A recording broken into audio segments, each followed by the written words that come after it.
free our circle from all that stressed. We trust the guardians, trust the guides, trust the open and what's inside. When the moon is high, it's time to fly. Open your mind, let it all unwind. Let's get disengaged, time to engage. Turn another page, free from your cage. Get disenraged.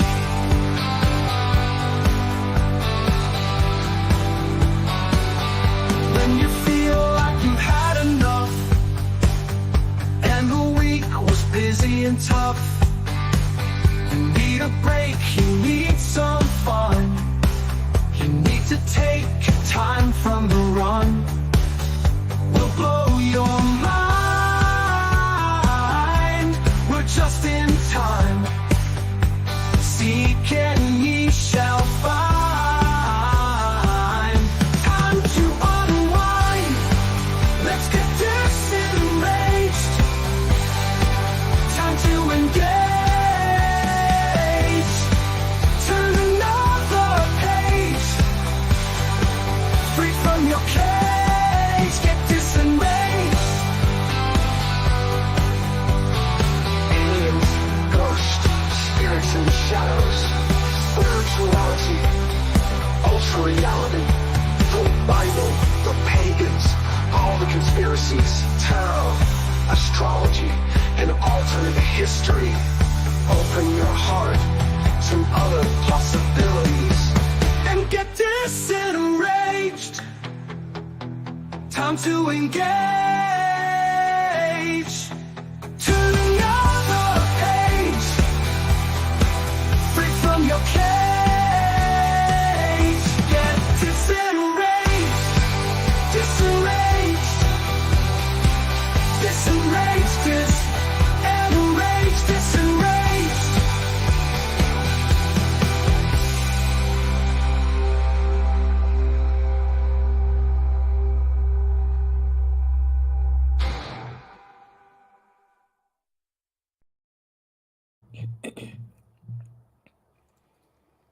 Hey, Jennifer, how are you? That's a good song. Yes, thank you. Jennifer wrote the new intro. Tell us about it. Woo! It's the first song I've written in like 13 years. 13's the magic number. And it was really fun. I did the lyrics. I worked on those pretty much like right after last week and last week's show. And I about all right. I have to admit it. You used AI. I bent the knee. You did. I bent the knee. You wrote the lyrics though, which is the lyrics are good. organic. Yeah. I'm very proud of my lyrics. But I mean, like when I had my band, I would write usually the music on my guitar and then they would come up with the filler. And then sometimes they'd help me with the melody and stuff. And the AI thing is not at all like working with a human, but it was interesting. I liked what it came up with. I enjoyed it. I'm good with it. I like how upbeat and happy it was. And I feel like if musicians were smart, they would use AI to like concept things. Like, I have this idea for this song, and maybe I don't know exactly what I want it to be. Let me just like put it into AI, and let's see what the AI comes up with. I think, well, if you're dry in the head, because sometimes melodies come very easily, and sometimes they just don't. It's like any other creative process. So I think if you're dry and you need a little push, I think it's not a bad idea. Well, do you know what you can do with AI though? With Suno specifically, it's either they've already launched it or they're going to. You can actually tap out a melody using anything. Like you can tap it on your desk or you can like hit something with it and you can tap out the melody and Suno will write the song to that melody. Really? Yeah. Mm-hmm. Yeah. I don't hate this. Yep. See? Nick says last night's movie night was awesome and spicy. Last night's movie night, well, 2 nights. No, last night's. I wasn't at last night's because MacBee's doing movie nights on Monday night. What happened? We just did, he did the original, The Fog. Yep. John Carpenter's The Fog. Why was it spicy though? I'm not sure. I'm not sure. I was I don't like, know. is this the time that like we were celebrating Jennifer's book launch, which is like softcore Oh porn? no. Like It it's was like just that. no. It was just kind of normal. And then like usually if I'm able to come to the Monday night movie nights, because like Monday night's one of the rare nights that I don't have something going on. So if I can make it, I do, especially if it's like a movie that I really love. But he always does a great job hosting, and Mhm. it was just after we just chit chatted and stuff and talked, and I don't know, what did I miss? There were no boobs, Nick. There were no boobs in that movie. Nick is confused. I don't know. Oh, because I know why. Because Nick started posting some gifs of very busty women because we all started talking about how much we love boobs. Oh, That's why. okay. I think boobs are ridiculous and stupid, and I don't I like them. love boobs. I think boobs are great. And I'm a straight lady, but I Mm. love me some boobs. I think they're wonderful. I think they're the one universal thing we can all get behind usually. I don't like them. I don't like them. They're annoying. I don't want them. If it's actually, but it's more annoying for me to wear a bra to like flatten them than it is to just like not wear a bra. So I was like, I'm conflicted about that. Like slightly, I'm like, man, I could make these go away real easily if I wanted to, but no, I just don't want to wear a bra. I love my boobs. I have so much fun with my boobs. I actually won a Oh topless man, contest once. you were in a topless contest. You were. Well, you got a 50% track record on winning the topless contest then. Yep. I won one once. It was Wow, Jennifer. Were you at some sort of like weird pagan festival or something? Where was this? yeah, it was at a pagan It was at a festival. weird pagan festival. Exactly. I knew it. Yeah, the second one was I barely remember because I was really, really drunk. So You know what? Probably for the best, if we're honest about it. I'm Probably fine for with the it. best. Yep. Well, I went to Salem this week. Tell us And about it was that. good. I did not buy a broom. I did look for a broom, but I was like, I'm only going to buy it if it calls to me, and just nothing was calling to me. And I was too late to sign up for the broom making workshop, because there is actually a store in Salem where you can go and sign up for the broom making workshop. But I went on the Friday before Halloween, so it was really busy. So maybe I'll go back and do that someday. I'll make my own broom. And it actually looked kind of cool. You could pick out from all these different size, like, I guess like the sticks or whatever, the handles, all different like colors and things, and some of them were bendy and some of them were not bendy. And then you could pick, you have like the standard kind of broom thing, but then they have different things to decorate, and they have different colors and all this stuff. And I was like, all right, legit broom making workshop. That would be interesting. Yeah, that'd be a really cool thing to do. I guess like secondarily, you could also look for like an athame. I don't know. Do you have one? I don't know what that is. It's a ceremonial dagger that you only We use in saw a ritual. whole bunch of them. I don't Yeah. know. I feel kind of about that like I feel about a wand. Like I was like this close to buying a wand at that wand store, because it was really nice. It was very, very light, and it was wood, but the handle was like darker, and it had like a little twisty thing on it and all that. And it just looked very Ooh. nice, like a little bit modern, but also kind of cool. And I picked it up and I was like, And then I was like, you're going to behave irresponsibly if you buy this wand. And you know you're going to behave irresponsibly if you buy this wand. And we're not going to do that. We're not accidentally casting a spell. It's not going to happen. I'm going to have karma from that. So I put the wand. I was like, Down with you. but they had Yeah. all sorts of different wands at this store too. Sometimes they had like the really kind of like nice designer ones, and they had ones that looked more like sticks, and they were all kind of like zigzag and all this stuff. Nice. I love that. I think I have 3 or 4 athames. Do you want to see them? Yes. Okay, hold on. One Let's sec. see. Jennifer is dressed in full witch today. I was feeling guilty about not wearing a costume, so I put on my crown. I'm maybe going to go to the Halloween store tomorrow and buy a hat of some sort. I don't know yet. We'll have to see. I've already been to the Halloween store once, and I wasn't really impressed with the selection, so I guess we'll see. But worst comes to worst, I can always put on my crown, which is always sitting right next to my desk in case I need a crown. Here she is. Here's the dagger. What's going on? Oh, Jennifer's got a whole jar. Wow. So this one I actually saw. Yo. I saw this one in a dream, and I found it in a store the following week. It's a Russian replica. It is not sharp. That's pretty. Can you wear it around your waist with that chain thing? Yeah, Is that the that's what this purpose? is for. Yeah. That's And cool. I wore this a lot for rituals and stuff, but so there's that one. And then this is the one that I like the most that I use in rituals. It's my Isis dagger. I like that one. It's got like a curvy blade. So I don't like the curvy blade thing. That I think freaks it's me out pretty. for some reason. There's Isis. That's cool. I like that. It's got a lot of like hieroglyphs on it. I'm not sure if it says anything or if it's just like gibberish in Egyptian. I have no idea. Let's see. Candle snuffer, which you need for rituals. Never blow your candles. Never blow your candles, no matter how much they beg. Always snuff. What if you just like pinch it? You could pinch. That's snuffing. Yep. This one got chipped a little bit. It is it's reindeer antler that a friend of mine gifted me. What do you do with that? I like to use this for, well, it just depends on, like, it's like a tarot card for me. When you have, see, the little tip broke off. I was so sad. When it's like any other device or any other tool, whatever calls to you for the ritual. This, I think it's a little bit of wolf fur and then leather, the reindeer antler. And then this is, I'm not sure if this is an epoxy or a bone. Honestly, I'm not sure. I don't think it's a bone. I think it's an epoxy, but anyway, so there's that one. Cool. That one was gifted. One of the stores I went into in Salem, it was one of like the real witchy stores, and you could tell it was a real witchy store because as soon as you walk in, there was this like giant fuck off display of like all different types of bones. And I was like legitimate bones. They had like all different types. They had different legs and different things and different. Like, I was like, I don't even know where to start with this. So I was like, okay, so that's not going to be in a fake witch's store. No. Well, you can only use bones if they're freely given. Oh, sorry, you're breaking up, or am I? Am I breaking? I don't know. Just keep going. Are we good? You're fine. You're fine for me. Go ahead. Okay. You can only use take bones or pieces of animal stuff if it is freely given. In other words, if you find it.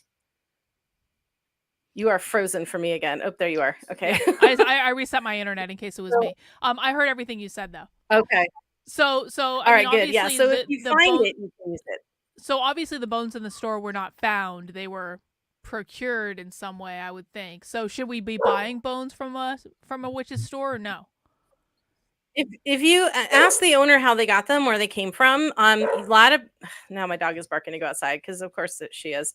If you find them on the side of the road, a lot of people will hunt for like roadkill, or if they find an animal in the forest or something, there are ways to dissolve and clean the bones, dissolve the material around the bones and clean them. Those are acceptable to use. And you would want to ask the owner where they came from. Right. So some taxidermists will gift bones occasionally. So it depends. I mean, there's all different kinds of sources. I had like 2 more things to show you. This is my wand. Ooh, what does it have on the end? Is it a crystal? This is, I think it's a citrine crystal for energy. Cool. It's spiraled in copper. And this is a branch of weeping birch. This is from the tree I used to climb when I was a child. Wow. That's a really cool wand. My father made this for me. That's awesome. Isn't that great? Yeah, they had some wands with crystals on them in the wand store. And that I was kind of like too. I was like, no, this is too ornate. No, too fancy. But that has sentimental value, which is good. And then this I don't use in rituals, but I have it because I love it. And anybody who is a fan of Dune knows exactly what this is. I had a boyfriend years ago gifted this to me. Does anybody know what it is? I've never been into Dune. What is it? Yep. It's a crysknife. It's made from the tooth of the sandworms of Arrakis. And he made movie props. That's how he makes his living. He still does to this day, and he's really good at it. So he gifted this for my birthday one year. Cool. I just have it in with my Athamis because I wasn't sure where else to put it, and I thought why not? Why not? Has its place. Yeah. So you want to see the crystals that I got in Salem? I have a picture. I don't have them here. I have them in the other room, but I do have a picture, which is actually probably better to see it this way. And both of these crystals, it was like they called to me, Jennifer. The first one, which is the black obsidian. I normally don't I my stone is Numite, and that's black, and I've got a bunch of Numite, and I've got like Shugite and stuff like that. I normally don't go for obsidian if I'm honest about it, but we went into the knitting store that is also the witches store, which was very exciting for me because I had to have yarn and witches stuff at the same time. And I was a little annoyed about it because there was all sorts of queer shit in the store, and I was like, I don't know about this. But then I started like playing with the crystals, and that one I was like, I'm not putting this down. Nope, mine. And so I knew that one. And then the other crystal, the quartz, I got that one in the store with the bones. And that was kind of another thing. Like, I have enough like quartz. It's not normally something I go for. But I just picked it up and I was like, no, my crystal. And then I was like, I need to put this on a giant, like, fuck off necklace. It's big. I mean, it's like the size of it's like I I was held it gonna very. say, Yeah, but it yeah. would look really cool as like a pendant. But it's good. What do you think? What do you think of my choices? I love them. I'm getting for some reason a lot of like river or water energy from that clear crystal. There's Mm-hmm. just something very it's like very flowy. Like if you need to be in flow or in the zone, I would keep that close to you when you write or when you do Oh, tarot or great. Yeah. meditation. Yeah, that's how I'm feeling from that. And the obsidian, of course, as always, is just like ka-chung. Yeah. It's like you can't even my husband is not into this stuff at all, but I give him something like that. I'm like, can you feel this? And he's like, yeah, I can feel that buzzing. I was like, so he always Nice. can feel the black ones. Oh yeah, well. Yeah, my husband as well, but he's a darkling, so he resonates more with the darker stones. Yeah, that's pretty. I like it. The obsidian, yeah, definitely a base vibe from that. It also feels a little mischievous to me for some reason. It could have been because you Hmm. were feeling mischievous when you got it. I don't know, but That might be. That very well could be. I was definitely annoyed when I got it, so maybe you picked oh, up on that. It was like, fuck this place, like whatever. But I'm still gonna buy this crystal, but fuck this place. Like, but then Jennifer, so I saw all these queer books in the store, oh and then hell. and that was actually I could probably find it. Hang on, I can show you the queer books from this was in a different witches store. And this again, it was like one of the real witches stores. It wasn't like one of the kind of like campy touristy ones. So check this out. So okay, so first of all, I went into a gothic clothing store, and the first thing I see is this T-shirt. I'm like, no, no, no, this is wrong. But then this is the stuff from the queer magic store. So we had queer Kabbalah, queer magic, queering the runes, and this is the one that really pissed me off. I was so mad. Witchcraft activism. A toolkit for magical resistance includes spells for social justice, civil rights, the environment, and more. Jennifer, they have queered witchery. They've queered it. Yeah, I felt exactly the same way. I was like, fuck you. So here's the thing. Energy and magic are neutral. They don't have politics. They don't have good or evil. They are just neutral. It is in the intention of the user where they go, how they use, what the results are, or how they are used. The so I would imagine this is for people who can't write their own spells and they need something, of course, that represents them. And the one thing I've noticed a lot about queer culture, bless their hearts with love, is that they very that Queer they very culture much need bless their things. hearts with love. Sorry. Everyone has a path, Carlin. I am in my zone. I'm True. in the witchy zone tonight. I have to walk the path tonight.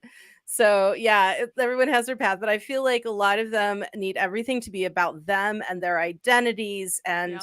how the world relates to them, not how they relate to the world. And a lot of the path of witchcraft and paganism is how you work in harmony with nature and the energies with your normal vibe, and you work with what's there. You don't try to necessarily, I mean, magic is changing things that influencing things that you want to happen, but I can imagine they probably have the same desires that we love: success, money, a good job, a nice home, friends, that kind of thing. And I don't see why it would need to be queer, straight, gay, lesbian, or anything else. Those emotions are universal. But I didn't look at the book. I'd be interested to see what was inside and see what their angle is with it, because I mean, everybody has needs, I guess, but I've never seen like gay magic books or lesbian magic books. I've seen some adult versions of things, but I mean, love is love, and that's everybody. You don't have to, I Well, don't know, it unless doesn't they're stop. kind of then that's different. It doesn't And stop shame there, on you. Jennifer, because I was then, after I got home, perusing one of my favorite channels for socialism content the next day. Guess what I saw? Liberation Tarot. And this wasn't even the only presentation that had gone up about the tarot. There were 2 socialist presentations about the tarot, Jennifer. So that 2. means they have socialist spirit guides and socialist angels and socialist like influences and energies around them that are all socialist, because tarot talks to the higher powers, the higher beings, the ones that are up here that guard and guide us. And they are an oracle for that. And if you think that you need to have a political influence in spirituality, your brain is this fucking big. With love. Bless their hearts with love. Bless their hearts with love. See, I learned something new tonight. It is going to be a whole new me. Every time someone pisses me off on the internet, I'll be like, bless their heart with love. Bless their heart with love, asshole. Bless their heart with love. Because I started getting really paranoid about, like, several years ago, I was getting kind of twitchy and negative, and like I was starting to really come into my opinion zone, and I was saying a lot of mean shit. And a friend of mine was like, "With love, that'll neutralize the karmic debt." I'm like, "Okay, good." Wait, so I can say fuck James Lindsay with love, With love. and that'll do. Wait, that is not going to go over well on the internet. That's not going to go. Remember Ryan Violet? Well, I guess that's actually probably a step up from violent sexual fantasies, though, isn't it? Oh God, yeah. It's not Like violent. that guy, bless his heart with love. I know he's struggling, and that's like, I know. James Lindsay knows not what he does. He can't control his traumatic brain injury. Bless his heart with love. yep. That's how you just neutralize it, because it's like, I have an opinion and I am entitled to say what I need to say. I need to speak my truth. I need to let all of the chakras be expressed so that I can be a balance. And so especially my throat chakra, where you're speaking your truth, but your root chakras are where your power comes from. So you have to speak the truth of how you feel. You're entitled to your feelings. However, also it's very nice to acknowledge that everybody is on their path. We're not always going to agree. We're not always going to get along. And that's okay. And I can still tell you to screw yourself, because that's how I feel. But bless you. I know you're struggling. I just had an image in my head of a t-shirt with James Lindsay on it that says fuck James Lindsay in big letters, and then at the bottom it says ... with love. Would you guys buy that shirt? That is great. I think out of context, though, people might go, "What do you mean fucking with love? Are you in love with him? Is that why you want to fucking, you don't want to like?" But that's part of the joke, and it's his fault for spreading a rumor about me on the internet. Like, That's the part truth, of the though. joke.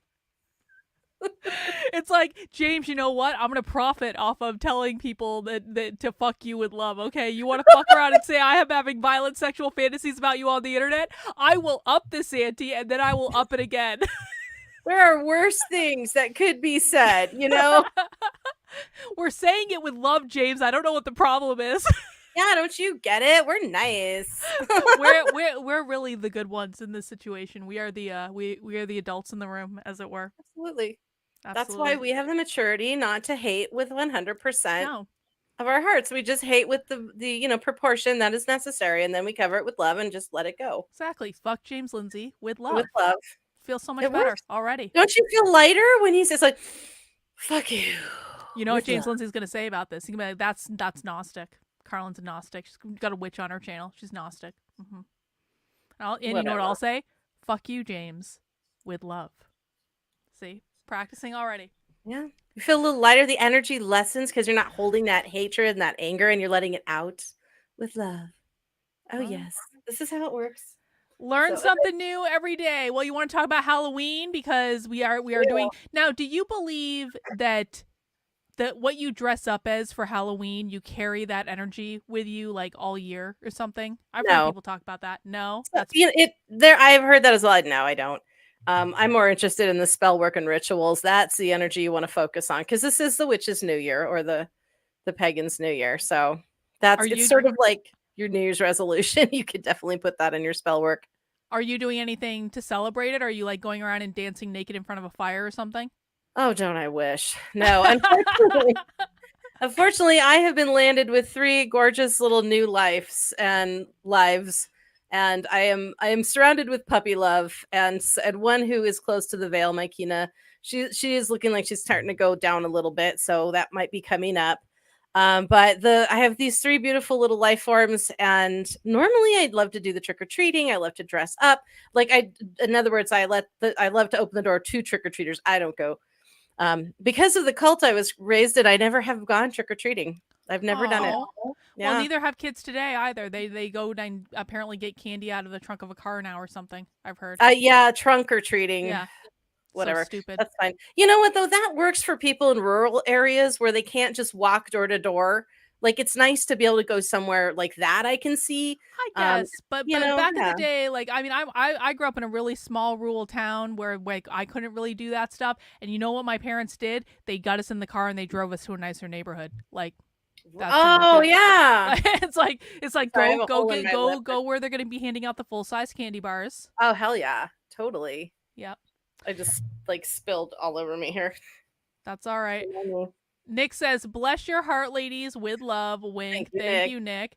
Kazmar says, "Can anyone cast a spell?" Yes. Well, I hope you can. You're wearing a witch's hat. Anyone can. Yeah, anyone can. It's the only thing that being a pagan does is acknowledging the truth of our state is that we are one with nature and energy. That is we live in that flow every day. So how does one cast a spell? If one more like had no idea, how would they start? I wouldn't just say how because I don't want to encourage dabbling. I'm very against that. What is this on my hat? There's something. What is that? There. Okay. Probably a piece of fur. I don't know what it is. Or it looks like a tinsel. That could be. It's seen this hat has seen some things. But I wouldn't just say how to because again, if you want to get into it, either read a book but primarily ask a witch. Ask a witch. We need 1-800 ask a witch. That's what we need. But are you sure that doesn't exist? It probably does. I'm sure there's websites and shit like that everywhere. Yeah, but honestly, seek guidance because I really discourage dabbling. It is so dangerous. It's like people who just go buy a Ouija board at a toy store and then they start summoning spirits. Like you don't know if you don't know exactly what you're doing, And a lot of people from the community, your community here have come to me and say, "Hey, I need this, and how is there a ritual or spell I can do?" And as I guide them and I tell them step by step, and I'll write it out if they want to. And then they'll consult with me during the process to make sure that anybody can do it, but you just don't want to be a dick about it and don't be careless. Please be smart and respect there goes my camera again.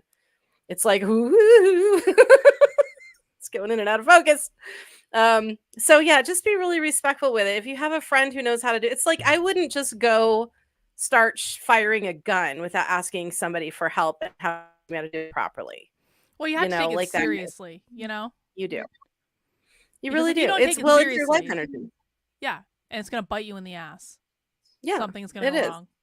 There was people who dabble always get in trouble in some way. They always do. There was a whole Ouija board museum in Salem. I was like, I'm not going anywhere near that. That's not happening. And it was right in the middle of downtown too. And I was like, oh my gosh. I mean, museum. I would assume, but I would love it if they had some signage that would say these have all been deactivated. They're display only. Then I'd be fine going in there. Well, it certainly didn't have that outside. Maybe it did inside, but it definitely didn't have it outside. I'll tell you that. I was like, no, staying away. Yeah, be careful. Well, that's just some strong shielding. You'd be fine, but yeah, because who knows? I mean, I would assume that they deactivated them or something. I feel like a lot of people who are into this stuff are really irresponsible, though. It's like why a lot of it has such like a bad reputation. So I don't trust anyone. I especially don't trust people in a place like Salem. Like there are certainly like stores you can go in and you're like, they have like the signs outside basically saying you fuck with our shit where you're gonna get karma, and they have like the symbols on them for different spells. You're like, okay, well these people will probably know what's up, but like most psychic type people, I find them to be insane.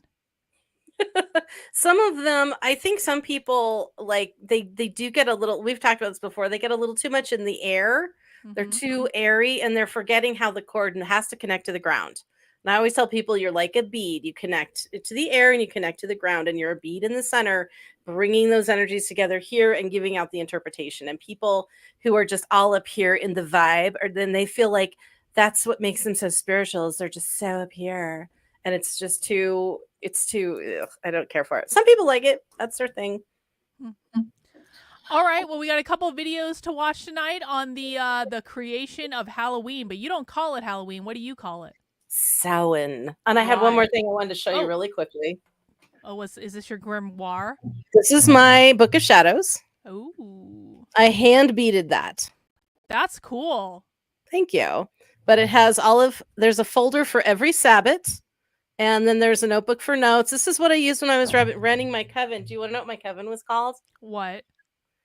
The Pointy Hats. Oh my God. Yes, pointy hats. Jeez. Anyway, but I brought that just because in case I wanted to like look into the ritual, the Samhain ritual that we did for the coven. But I've done several. In fact, I did one online. I posted it on YouTube and I took it down later because I didn't want to just leave it up there. But anyway, but yeah, so every witch should have some form of grimoire or Book of Shadows, or they're kind of interchangeable, but there is a slight difference. But and why do we call it Samhain? Because, and we'll see in our shows tonight, Samhain literally means summer's end. And this is largely a Celtic oriented festival. And the Celts, and we also forget how big the Celtic Empire was. Like, people think of Celts, they think of Ireland, maybe some Scotland tribes, but the Celts actually had a large swath of Europe. And there were many hundreds of thousands of people and tribes. And the weather in Europe kind of it's not like necessarily, like, I'm in Colorado. We have very distinct 4 seasons. In England and Ireland, it's a little bit like summer, winter. And so they had 2 seasons. So they had the beginning of summer, which was Beltane, and that's May the 1st, and that's all wrapped around fertility and that kind of thing. And then Samhain, summer's end, was the last harvest festival. There are 3 harvest festivals in the year. This is the last one. And it was also a time of gathering, greeting. It was a time maybe to start some courtship and just to get ready to tuck in for the long and hard and cold and icky winter. I don't know if you've ever been to England in the winter. I was there in October several years ago, and it was very cold. I was there in November, but it wasn't that bad when I was there. Honestly, it wasn't like snowing or anything like that, and it wasn't really it was very manageable. So nice. Global warming for the win. It happens. It's a thing. All right, well, let's get into the videos, and we're gonna learn about the origin of Halloween. And I'm excited because I haven't looked at stuff like this in a while. And do you have any preface for the video, Jennifer? Wait, is this the first one? Is this the one you want to watch second? Hold on. That may just be the order that I pulled them up in. That I don't remember the pop quiz thing. This is Someone Explain Halloween's Celtic Origins. That's the second one I want to do. Okay. We can move over to this one. Yes, Ryan, for last name I can't read it from here, but yeah, that guy. This one I found this really great one. If you guys could ever find like the History Channel one that's online, it is excellent. It is the most thorough one I've seen. But I think between these 2 videos, it covers most everything that's covered in the History Channel one. And as we get this started, I do need to let my dog out because apparently her bladder has decided today, this minute is the minute, and she is barking her head off. So that's all right. You got to go take care of dog, but we'll go ahead and get started, and you'll be back soon. The time of year. Spirit Halloween stores have appeared everywhere, seemingly out of nowhere. True. And your kids start planning their candy routes already. Some of you young parents are forced to dress up with your kids, though you'd probably rather not. And that one weird neighbor creates a horror house to scare all the local children. Or maybe you are that weird neighbor. The National Retail Federation estimated that about $10 billion was spent on Halloween in 2021. That's billion with a B. And that's only one country. Historically, of course, only English-speaking countries celebrate Halloween. More on that in a minute. Though now it has gone global. We have now Halloween increasingly being celebrated in other European countries, though that practice is pretty new. And we now have Halloween in places like Japan, China, and around the globe. though each puts their own spin on it culturally. And all of this for a night that's not even a holiday. So let's talk about where this comes Because from. it's fun. This subject, the history of Halloween, and subjects like it, is a different branch of history than most people are familiar with. I enjoy it, though it's not my main focus. My focus technically would be called intellectual history, though that term is a little bit overused. But obviously I tend to spend a lot of time discussing the history of ideas. Folk history is what we are doing here. And for some, folk history is either frustrating or exhilarating. I suspect it comes down a lot to your temperament. If you're the kind of person that likes mysteries, where you have to piece together only fragments of information and read between some lines, and you still, in the end, have significant gaps in your knowledge, well, folk history is for you. Rarely do you have chapter and verse to cite when it comes to folk history. Almost always, you are contending against so many urban legends that you wonder if anyone is listening to actual historians on the subject. Everyone knows that one person on social media who around this time of year starts spouting out their vague, internet-assembled philosophy on history and the divine. Halloween works like this. In fact, just about all of our holidays work like this. When you ask where does Halloween or Christmas or Valentine's Day or some other holidays come from historically, you usually cannot get a straight answer, or at least a trained historian can't give you a simplistic answer. Pop culture and people who love to troll each other love simplistic answers, however. We all hear that Saturnalia So is the true. origins of Christmas, even though it's not. Aostra is the goddess of fertility, which gives us Easter, even though no such thing existed, and that's not the origins of Easter. The feasting of pilgrims and Native Americans pleasantly by the fire is where we get popcorn and Thanksgiving. And, of course, Halloween is related to some druidic practice of warding off demon fairies. Real folk history, though, doesn't give us simple answers like this. Wait, Folk history, you might say, druidic. Okay, I swear I thought it said something about Jewish for a second, and I was like, no. You No. need to take off your political filters, Carlin. Put your I- witch hat on. Listen, I self-corrected. I was like, no, that was druidic. Okay, moving. It's safe. Druidic. Also, I want to make it just a quick side note on or a comment on this. He begins when I almost didn't like this video. I got through the first like 10 minutes. I'm like, oh, screw you, guy. Because he comes off really sarcastic and he comes off like, well, that's not a thing, and that's not a thing, and that's not a thing. But then I went back and I gave it a second chance. He rounds out that point with why it's not just about one thing. So yes, Astara, the goddess Astara does have something to do with Easter, but there's a bigger picture. Same thing with Samhain and Yule and Christmas and all the things. So I appreciated where he went, but he just came off a little like abrupt, and I'm like, excuse me. And then he gets there. He gets there. All right, I believe in you. it looks at all the ingredients that, when brought together, are always greater than the sum of their parts.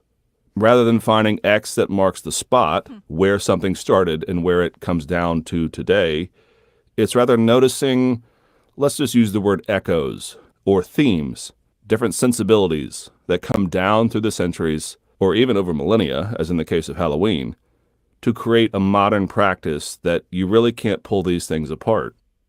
So the history of Halloween is exactly like this. We have several ingredients, not all of them ancient, that make up the story.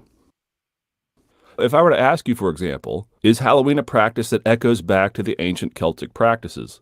Or is it a Catholic holiday concerned with remembering the recently departed and praying for souls in purgatory?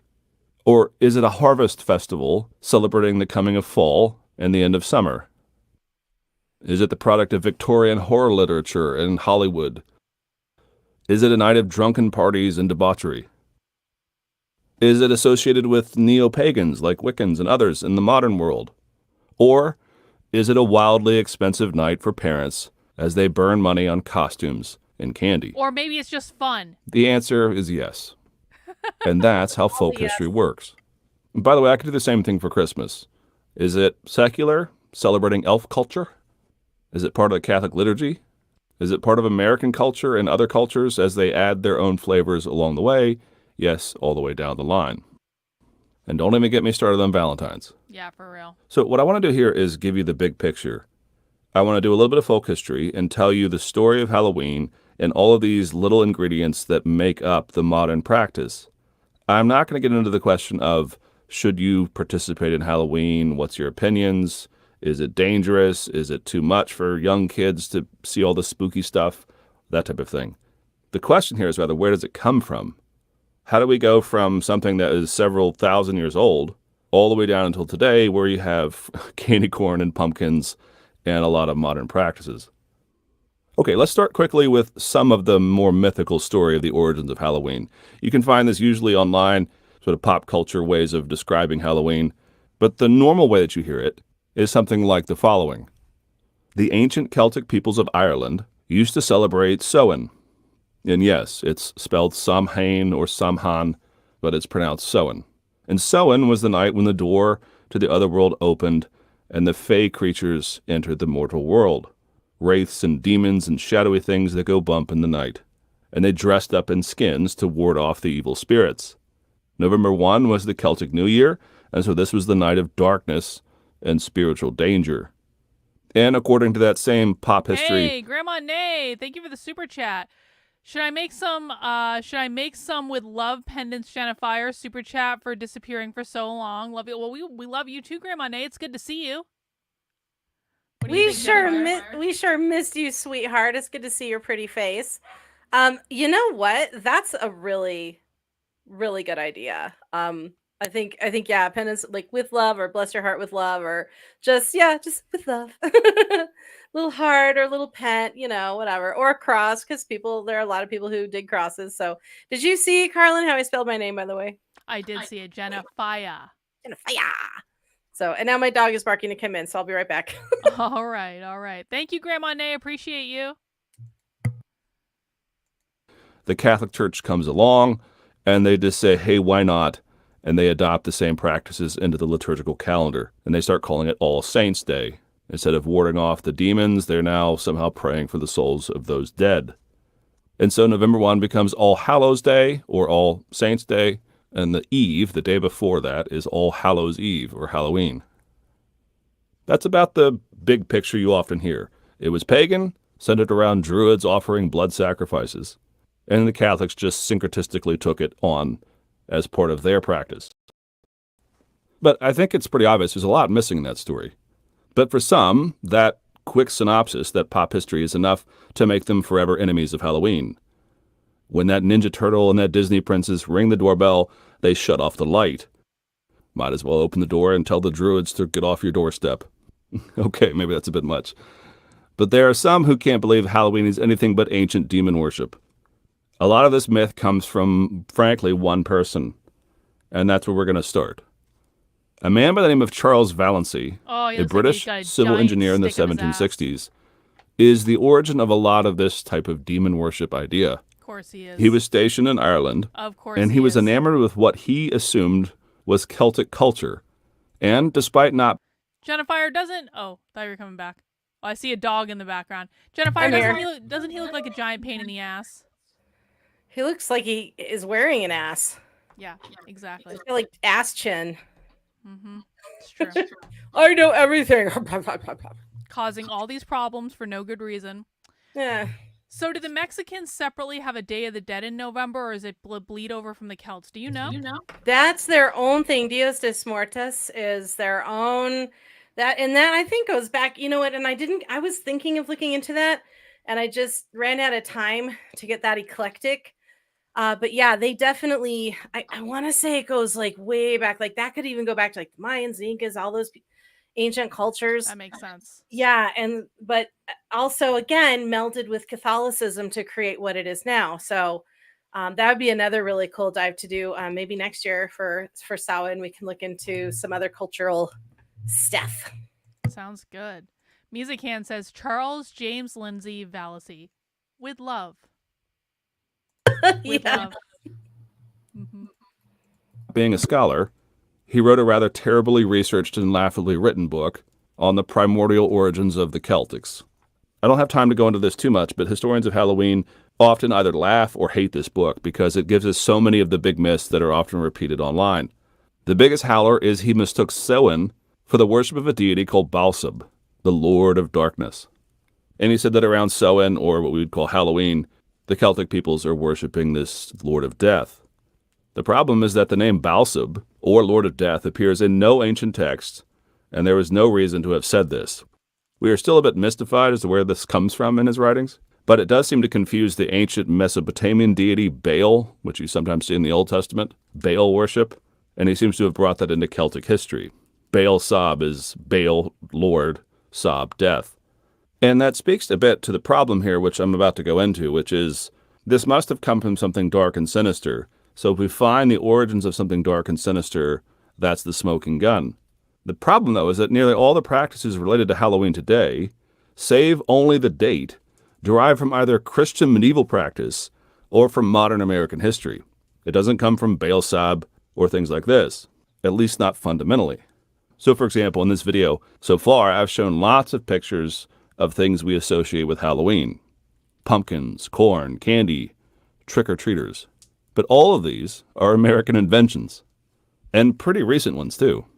So the fact that all of this is associated with Halloween, and yet it only arrives in the New World, should tell you a bit that Halloween is as much modern as it is ancient. So what I want to say is that simply telling one part of the story, the part of Samhain and trying to make it entirely Celtic, is a bit like saying that a cake is nothing but eggs, simply because it has eggs in it. In folk history, it's the mixture of the ingredients that matters most. Yes, Samhain is part of the story, and I'm going to tell that story. But in fact, Hollywood and American culture are the more dominant factors when it comes to the rise of Halloween. Do you agree with that? Or muted. Which part? Do you agree that like it's not like it's like a blend and American culture may have influenced it more? Yeah. We Americans are amazing at, I don't know, capitalism. So they Making shit up and charging money for it.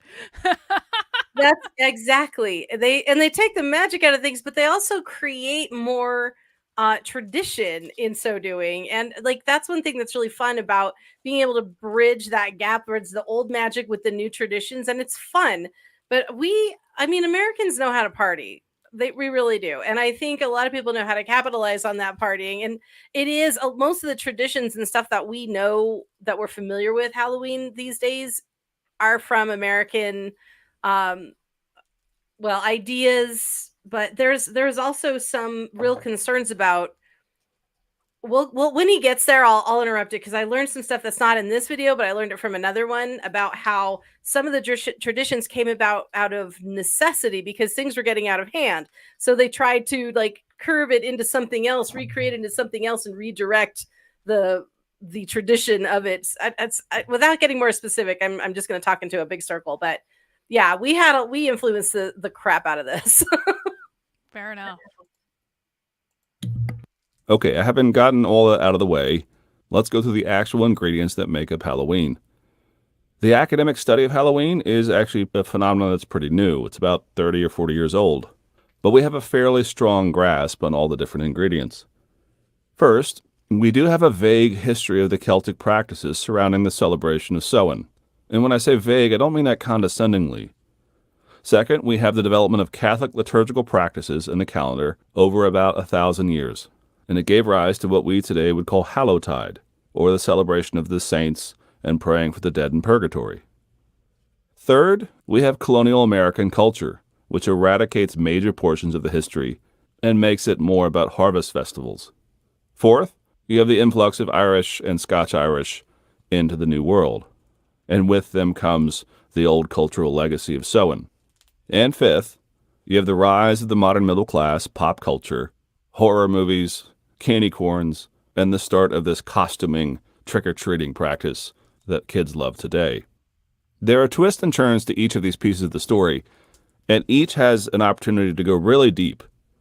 I'm not going to do that, though. I just want to give you the big picture and to point to the ways that this history is, again, a bit more of an echo down through time and show how the practice of Halloween is a mixture of lots of different elements.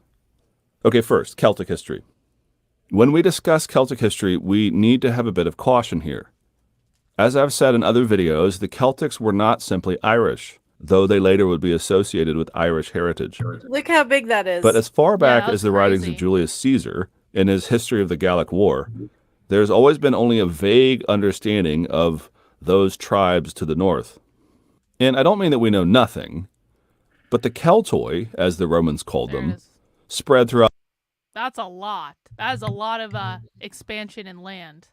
Yeah, they were quite a major empire, and I think they're often overlooked when we think of world history. We get focused on the Ottoman Empire and the Roman Empire, and we forget that the Celts really had all of Europe has been batted back and forth between different empires, and the Celts were they were boss, man.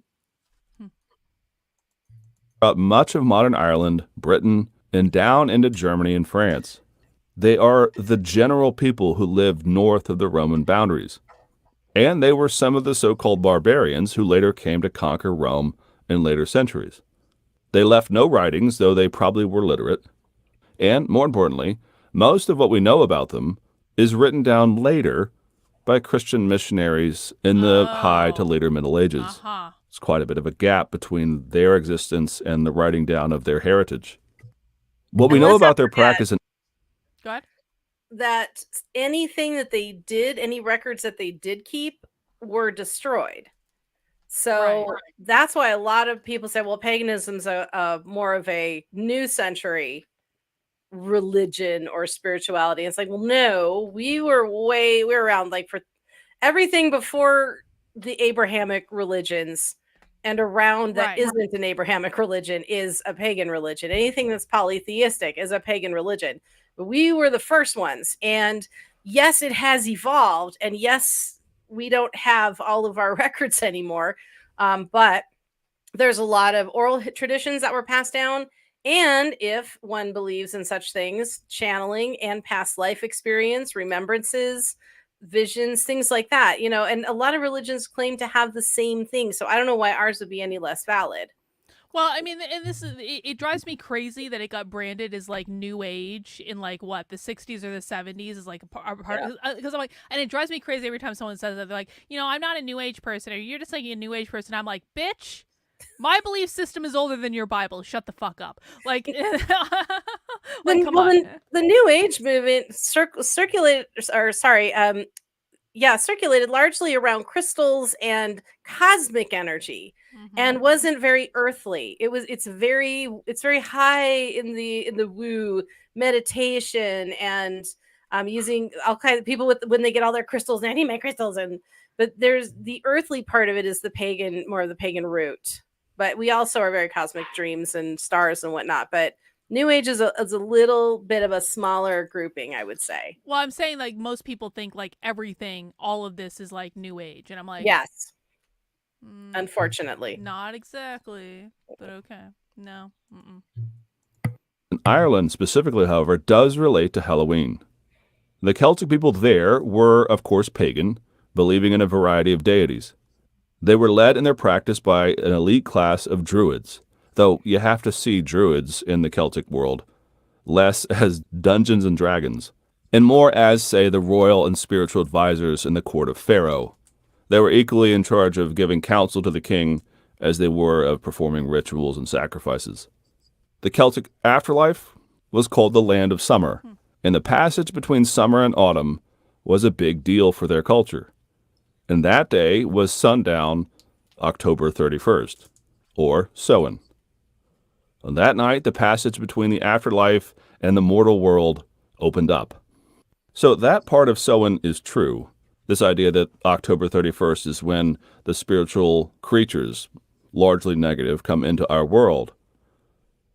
But it was more than just a spiritual time. Samhain was also a harvest festival, to use our language, for the Celtic people.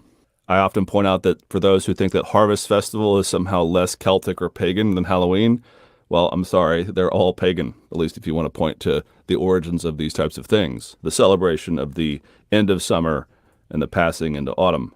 But this was a time for slaughter and a great feast, and probably, as one historian pointed out, the only time that most Celtic people had access to alcohol. It was a wild night, to say the least.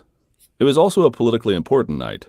There was, for example, a gathering at Tara, sort of a seat of kings for Celtics back then, where a giant bonfire and rituals were performed. Judgments would also be rendered against enemies, people who had committed crimes and the like, and those who were found guilty were executed.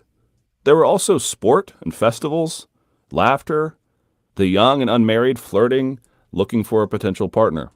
In my mind, I don't know why, I always have that image from the scene of the movie Brave, where all the kings are drinking and sporting and handling business and trying to find suitors for marrying the young. I mean, the movie is based in Scotland, it kind of fits. That's what Samhain would have been more like. Equal parts raucous party, politically important gathering of political leaders, and a story of magic and fairy creatures and the spirits of those around them. The big bonfire that the Druids tended was also a form of a tax. People would extinguish the hearth fires at their homes, and they would come to Samhain, and they would pay their yearly tax to the Druids and receive an ember from which they would go back and light the hearth again. Sort of a convenient way of taking a census, keeping track of everybody, and making sure that everybody pays their due. In other words, October 31st for the Celtic people was more than just spooky goblins and warding off the dead, and that's the important factor.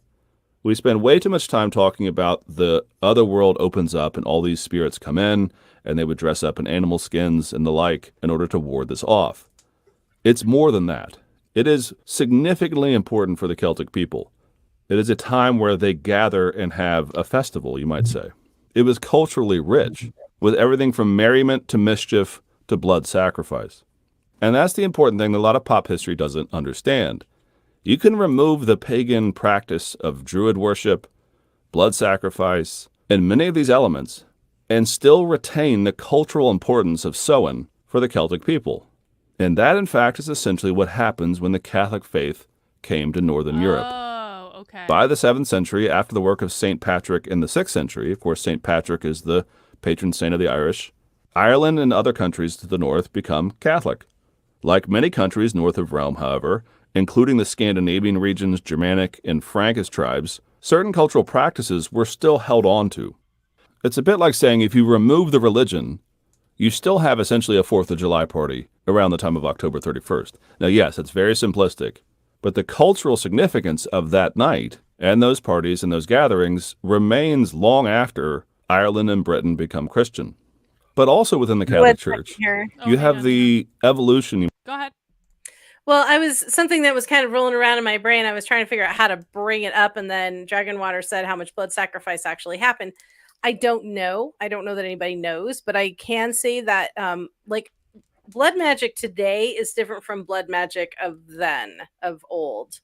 And sacrifices of animals and sometimes people were not done. Like when we think of blood sacrifice, we think of like the Aztecs where they're raising the sword and they're just killing people and their blood's running down the temple, and it's like done maliciously and it's very painful and torturous. Back then, the body is your energy house, right? And the blood was considered the most important holder of your energy because it held your life energy. If you didn't have it, you couldn't be alive. So if someone voluntarily, or sometimes they would sacrifice a criminal or an enemy, if that was done, their blood energy went into whatever it drained into. So it was either into celebrations for a harvest, to have a good harvest the following year. They would actually put the life of the people into the ground to have a lot of the fertility of the crops for the next year. Was it done every single year? I don't know. I don't think anybody really knows if they did it all the time with tons and tons of people, or if it was just maybe one here and there. Like, I don't think anybody really knows. It scares me to think about it because it is like the darker side of Celtic life and of many other kinds of pagan tribes and people. But it's also, there was another example of a blood sacrifice is, and not to make anybody uncomfortable, but a menstrual blood, where during the first planting of the crops, yes, the women who were menstruating would walk straddling the seed lines of the fields to drip their blood into the fields for the fertility of the crop. Now, other traditions say they would take animal blood and they would sprinkle it from a bowl, they would cast it. So I've heard of a couple of different kinds of traditions of this. I'm sure both are true, but it is looked upon as a woman literally giving her life-giving ability energy literally to the ground, into the crops. That makes sense. hmm And if you think in that mindset, it sounds gross today because we're 21st century human beings. These people were very uh, a lot more basic and a lot more connected with just what they had. They used what they had.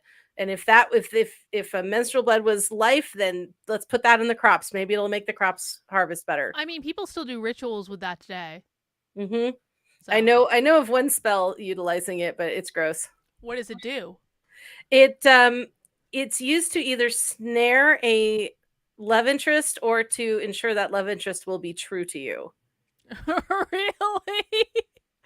Wow. Does it work?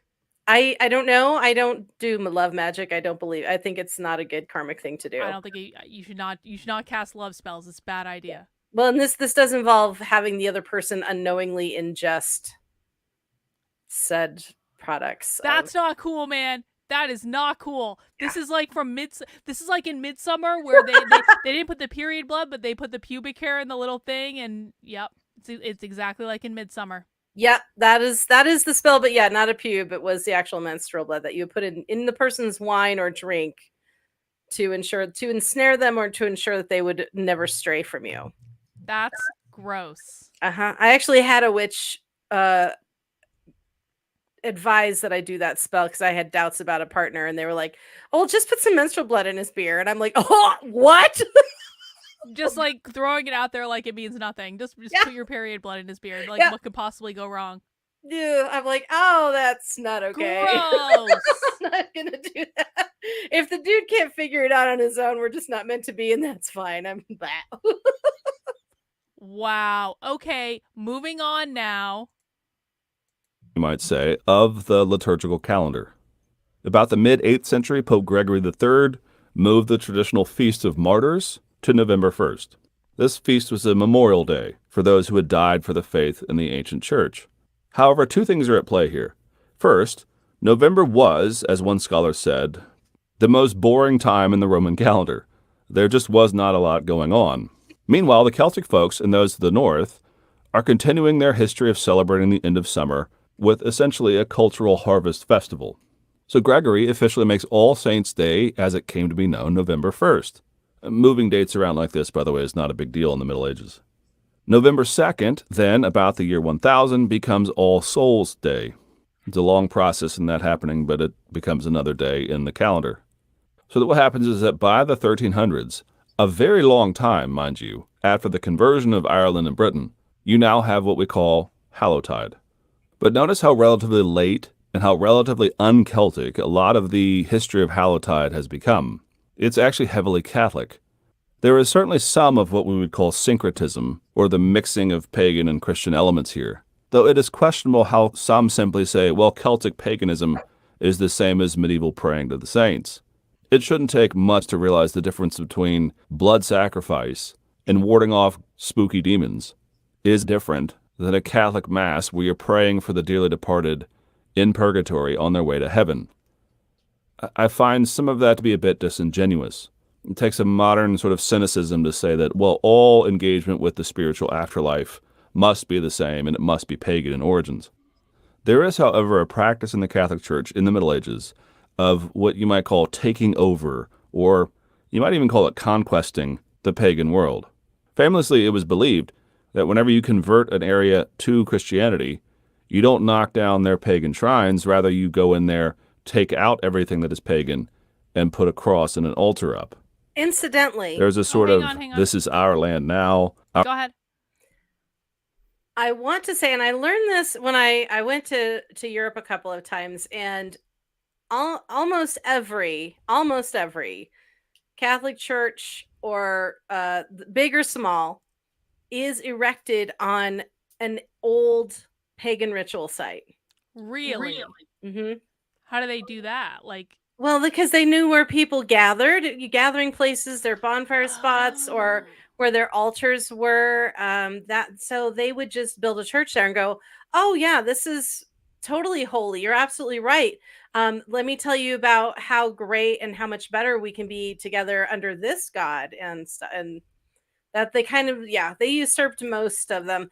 Not all of them are built on sacred sites, but most, and there are still sacred sites that weren't touched, but you'll often find that it was like, oh yeah, this is an old ritual ground for so and so, and then boom, church. Wow. Yeah. The Christians. Always got to make it about them. Always has to be about them. Our church now, and these are our dates now. Mm-hmm. I question whether or not that's fully syncretism or not. Also, by the time of the Renaissance, which is about where we are now, you don't really have a lot that we would call modern Halloween yet, other than the dates. You have a time of remembering those who have passed. You have a time of praying for the dead in purgatory. And you have, for those in Britain and Ireland, a cultural heritage of Samhain that has now become a time of mischief and partying and a big bonfire. But throughout most of Europe, there is nothing that is associated with what we would today call Halloween in its sort of fine details. The one thing that is close is something called souling, and this is a practice where children would go around singing, knocking on doors, and asking for treats or ale or something like this on All Hallows Eve. Children were asking for Think ale. of it a bit as a cross between that's a great trick-or-treating idea. and They caroling. couldn't drink water. Kids want the good stuff, they go around knocking on a holy day.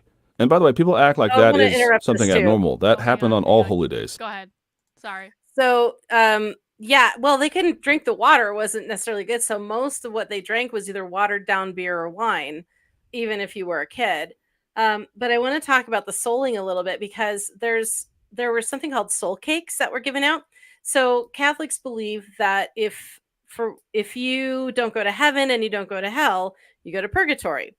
And you don't have to be in purgatory forever, but you do, if you want to get out of it, it helps if you have lots and lots and lots and lots of people praying for you on earth.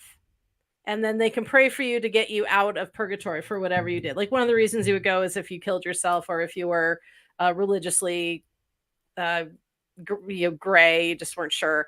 And so if a lot of people pray, now who knows how many prayers it takes to get a soul out of purgatory? I'm sure the Catholics have a formula, or maybe they did. But what would happen is the poor, the downtrodden, the beggars of the communities could go house to house and get soul cakes, which were made with, I'm trying to remember what the bread was, but it's like a sweet cake with raisins in it. And they're just little small little cakes. And the people would bake tons of them. And they would give the name of their loved one to the beggar or the person who came to their door. And they would exchange the name for a soul cake, or they give them with the soul cake. And the person would get really yummy food that night. Then they would, with the promise that they would go pray for the soul that's in purgatory. So the more people you gave soul cakes to, that's a prayer for your person. So presumably, and who knows if they actually did this, that they would eat all these soul cakes and they would go to church and pray all night for each name that was in purgatory for the person they've taken the cake from. Spiritual bribery. Always. You can always get out of heaven with the right amount of money, or get into heaven with the right amount of money. But so that's one of the traditions. There's others. There's lots of different. I mean, the world is a big place, right? And there's lots of different country and different kinds of people. So there's a lot of different traditions about giving out goodies. And he's right. This happened around every holiday or holy day. It wasn't just Samhain, but like say the whole thing with giving gifts on Christmas partially comes from traditions similar to this during the winter. So anyway, Cool. That's often forgotten. A holy day was when you were supposed to be actually generous to the least of those around you, giving alms and giving food out to those in need. Children like to go a-begging, so to speak. But it's not exactly trick-or-treating. It's souling, but it's very similar, and it's around this same time of year. So to summarize at this point, you have the ancient Celtic practice of Samhain. The Catholic Church converts. Those regions become Catholic. But the cultural memory of Samhain remains. The calendar then gets developed to where those same dates become an important time of the memory of those who have died. And so they become high holy days. You had a practice of souling and ringing of bells, and it was, you might say, several days off and a bit of a raucous time. There would be drinking and feasting, but it's not Halloween as you and I know it. So where did that come from?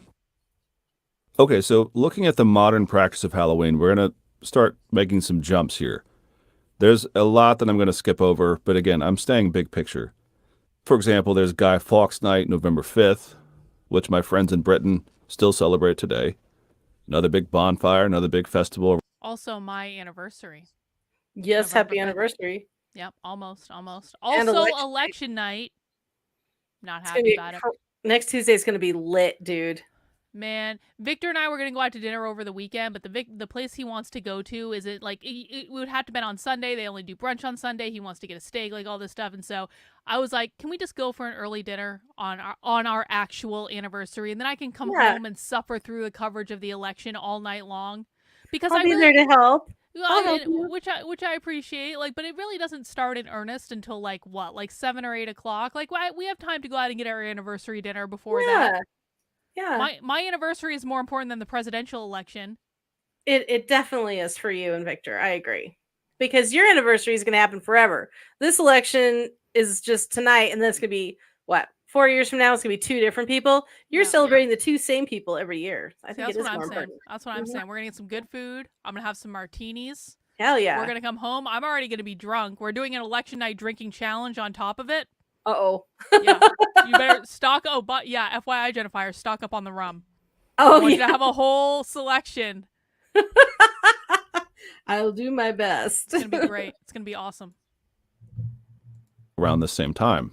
There's also little twists and turns in Scottish and Irish history. There's lots of pieces in their heritage about Halloween remain. What I want to jump to, though, is the question of how does this liturgical practice in Catholic Europe come to the New World in America, which for most of its history has very, very anti-Catholic tendencies. It's very strange if you think about it that way. Not a lot of people notice that jump. Halloween is Catholic because it's related to All Saints' Day and All Souls' Day, and you have to be Catholic to be praying for those in purgatory. How does jolly old Protestant America start to take this on?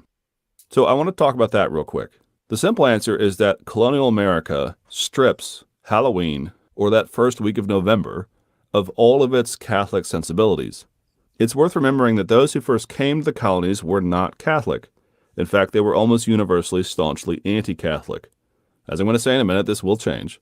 But the important part of the story is that what happens to Halloween in America is not that it's a pagan holiday that takes root in the New World. Rather, it's a formerly Catholic practice, part of the liturgical calendar, that in America loses all of its traditional Catholic flavor. Also, as you can imagine, it loses its British and Irish flavor in the colonial days as well, as the new ferment of American pride begins to grow. There were few to no Irish immigrants in those early days, and so anything that would be traditionally Celtic was very minimal. In other words, in America, Halloween in the colonial days is stripped of almost all of its traditional practices. This happens, by the way, with Christmas as well. That's another video, that's another conversation, but Puritan New England, for example, outlawed both of these days. No Halloween, no Christmas, no fun. What America did excel at, though, was an appreciation for the fall harvest. Looking ahead, this is where the idea of Thanksgiving will also start to come about. Most cultures do this, by the way. The end of summer, we live in a day of supermarkets and easy food, so it's easy to forget just how important harvest is. But what begins to happen is as the fall harvest idea in America begins to take shape, some of the things that we will eventually associate with Halloween are all American. Pumpkins, Hang on. corn, these types of things are all native to the New World. Go ahead. You'll notice that, first of all, when I was saying paganism is very nature oriented, and because we follow the natural rhythms and cycles of the seasons, of the stars, of the moon cycle, the planetary rotation, all the things. And you'll notice, though, that even the most Puritans of the New World fell victim to paganism because it is a natural cycle. In that, they started doing their own harvest festivals. They probably had their own spring festivals. That's why the people say, oh, paganism, Satanism. No, it's not. It's just the natural rhythm of how life is here where we live, that's just in step with it. And these people couldn't even stop their own instincts. That means that pagans are the best, and that's all I'm gonna know. I actually would agree with you actually on that. Maybe not the pagans are the best at everything. I don't know. I don't kidding. consider myself a pagan, but in terms of like the natural, like you almost can't help yourself but doing it. It's Yeah. like it is literally inevitable that this is gonna happen. So just stop fucking fighting and do it. Everybody has a little pagan in them. There you go. That's a t-shirt right there. But in American colonial days, this is wrapped up in the idea of the harvest. However, by the 1800s, you start to have for the first time Irish and Scottish immigrants coming over and bringing with them the more raucous, fun-loving ideas associated with Halloween and so on. So the American practice of harvest festivals now gets injected with a more Irish sensibility of the heritage of the past. It still doesn't take on Catholic elements, but the cultural Irish elements do come into play. And so it is in the 19th century that some of the more mischievous elements of Halloween start to come about. Those Irish pranksters would come over and on Halloween night would start to pull trick-or-treat pranks. It's just part of the old world coming to the new. And with the rise of Catholics in America, which begins about the same time, you do have a greater appreciation in America for the Hallowtide season. But Halloween is now its own thing. It's neither pagan nor Catholic. It is now part of Americana, you might say. And of course, yes, I'm leaving out a lot of history of Britain and Ireland during this same time, but I'm focusing on America right now. The last two ingredients in this are the two that become the most immediately recognizable for modern folks. First and foremost, you have the rise of the horror genre in entertainment. We often call this Victorian Gothic, this is the late 1800s, or the Victorian horror literature genre. And it's easy to forget how common horror movies and scary movies and spooky ghost stories and entertainment of this kind are for us today. But this comes from the Victorian era. Frankenstein's monster and Dracula are the two most commonly recognizable stories from that period. But there are plenty of others. And then with the rise of Hollywood, the natural thing was to bring some of that Victorian horror genre onto the big screen. And that form of entertainment has been with us ever since. And so over time, horror movies became associated with the fall. It wasn't pagan, it was entertainment driven. And lastly, it is only in the 1900s, the 20th century, with the rise of the middle class after the World Wars and the increased consumer spending that happens, that you finally get the crystallization of Halloween. Celebrations of the fall were common, only now we have suburbs. And that agrarian life is largely lost. But we have the rise of the entertainment industry. And we have this middle class that wants to have fun rites of passage, fun moments for their children, and the practice of trick-or-treating around the time of Halloween began to grow as well. Probably the earliest is in the early 1900s, but it quickly catches on. As I said when my kids were young, they like to dress up and eat candy every day of the year, and the fact that there's one day of the year where they can do it without any problem was A-OK in their book. But it's around the 1950s, the Leave It to Beaver age, where you have the mass production of Halloween costumes, where you have trick-or-treating, and you have this concept that the suburban life is one on Halloween where you go around to the neighbors, you knock on doors, and in a very polite way, you get candy. But built into it as well is this spooky idea that is driven by Hollywood and entertainment. And needless to say that by the 1950s, most of the long twists and turns throughout history, from Samhain to medieval Catholics to the Renaissance to colonial America, had been largely lost.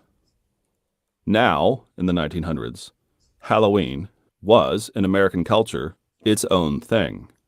And now, in the 21st century, the idea that October 31st is a time of dress up, partying, candy, fun with your kids is all but cemented. Okay, so this has been a big picture of the story of Halloween. You can go into the comments and list all kinds of things that I've left out. There's tons. But this is what folk history is. The story of Halloween is more of a story of lots of different ingredients going down through history that make up the modern practice. From one vantage point, Halloween is modern. Candy corn, superhero costumes, Tim Burton movies, and the like. But there's a long history that goes back hundreds, if not thousands, of years. All right. I didn't hate that video. I don't know. I kind of like, I hope the other one gets a little bit into more of like the history of it, because I felt like there was a little bit of meandering in that video for me, and you kind of warned us about this, where he was kind of like, here are all the things that it is not, and here are all the things that I do not like. And I was like, could you have taken some time out of the meandering and gone into more of the history? I think I would have appreciated that. I think his point was in the beginning with the cake. You can't just look at the sugar and go, that's a cake. You have to look at all the things. And he does that pretty well. It is a brief video. In order to like give it the necessary time, it's going to take a longer video to do.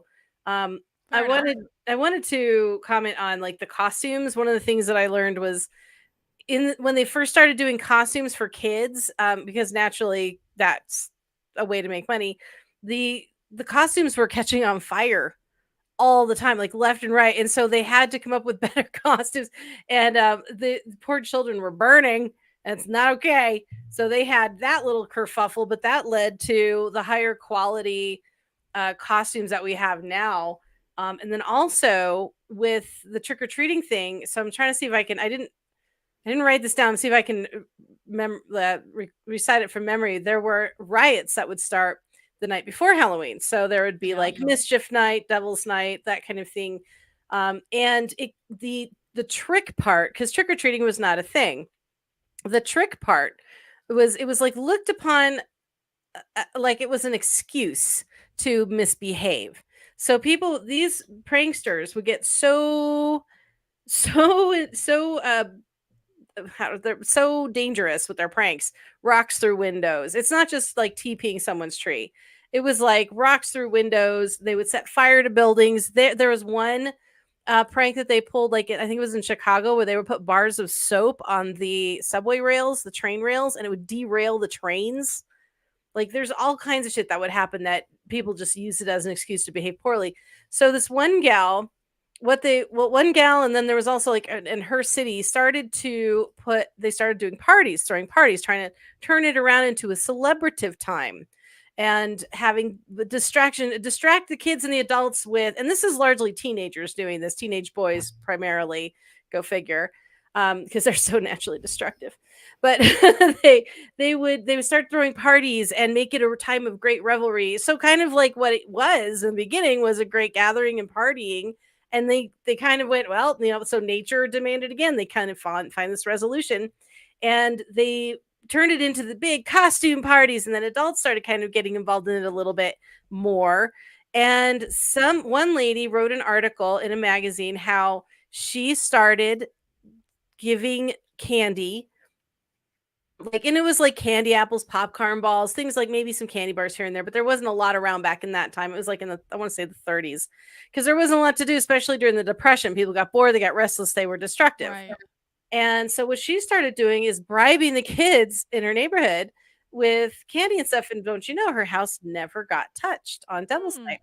And so then people began to start emulating that. She wrote an article about it. People started emulating it. I'm not saying that's the actual origin of trick-or-treating, but it's one of. Sometimes great ideas spawn separately through many different people in different places. But it was because that went kind of viral as much as it could for its time.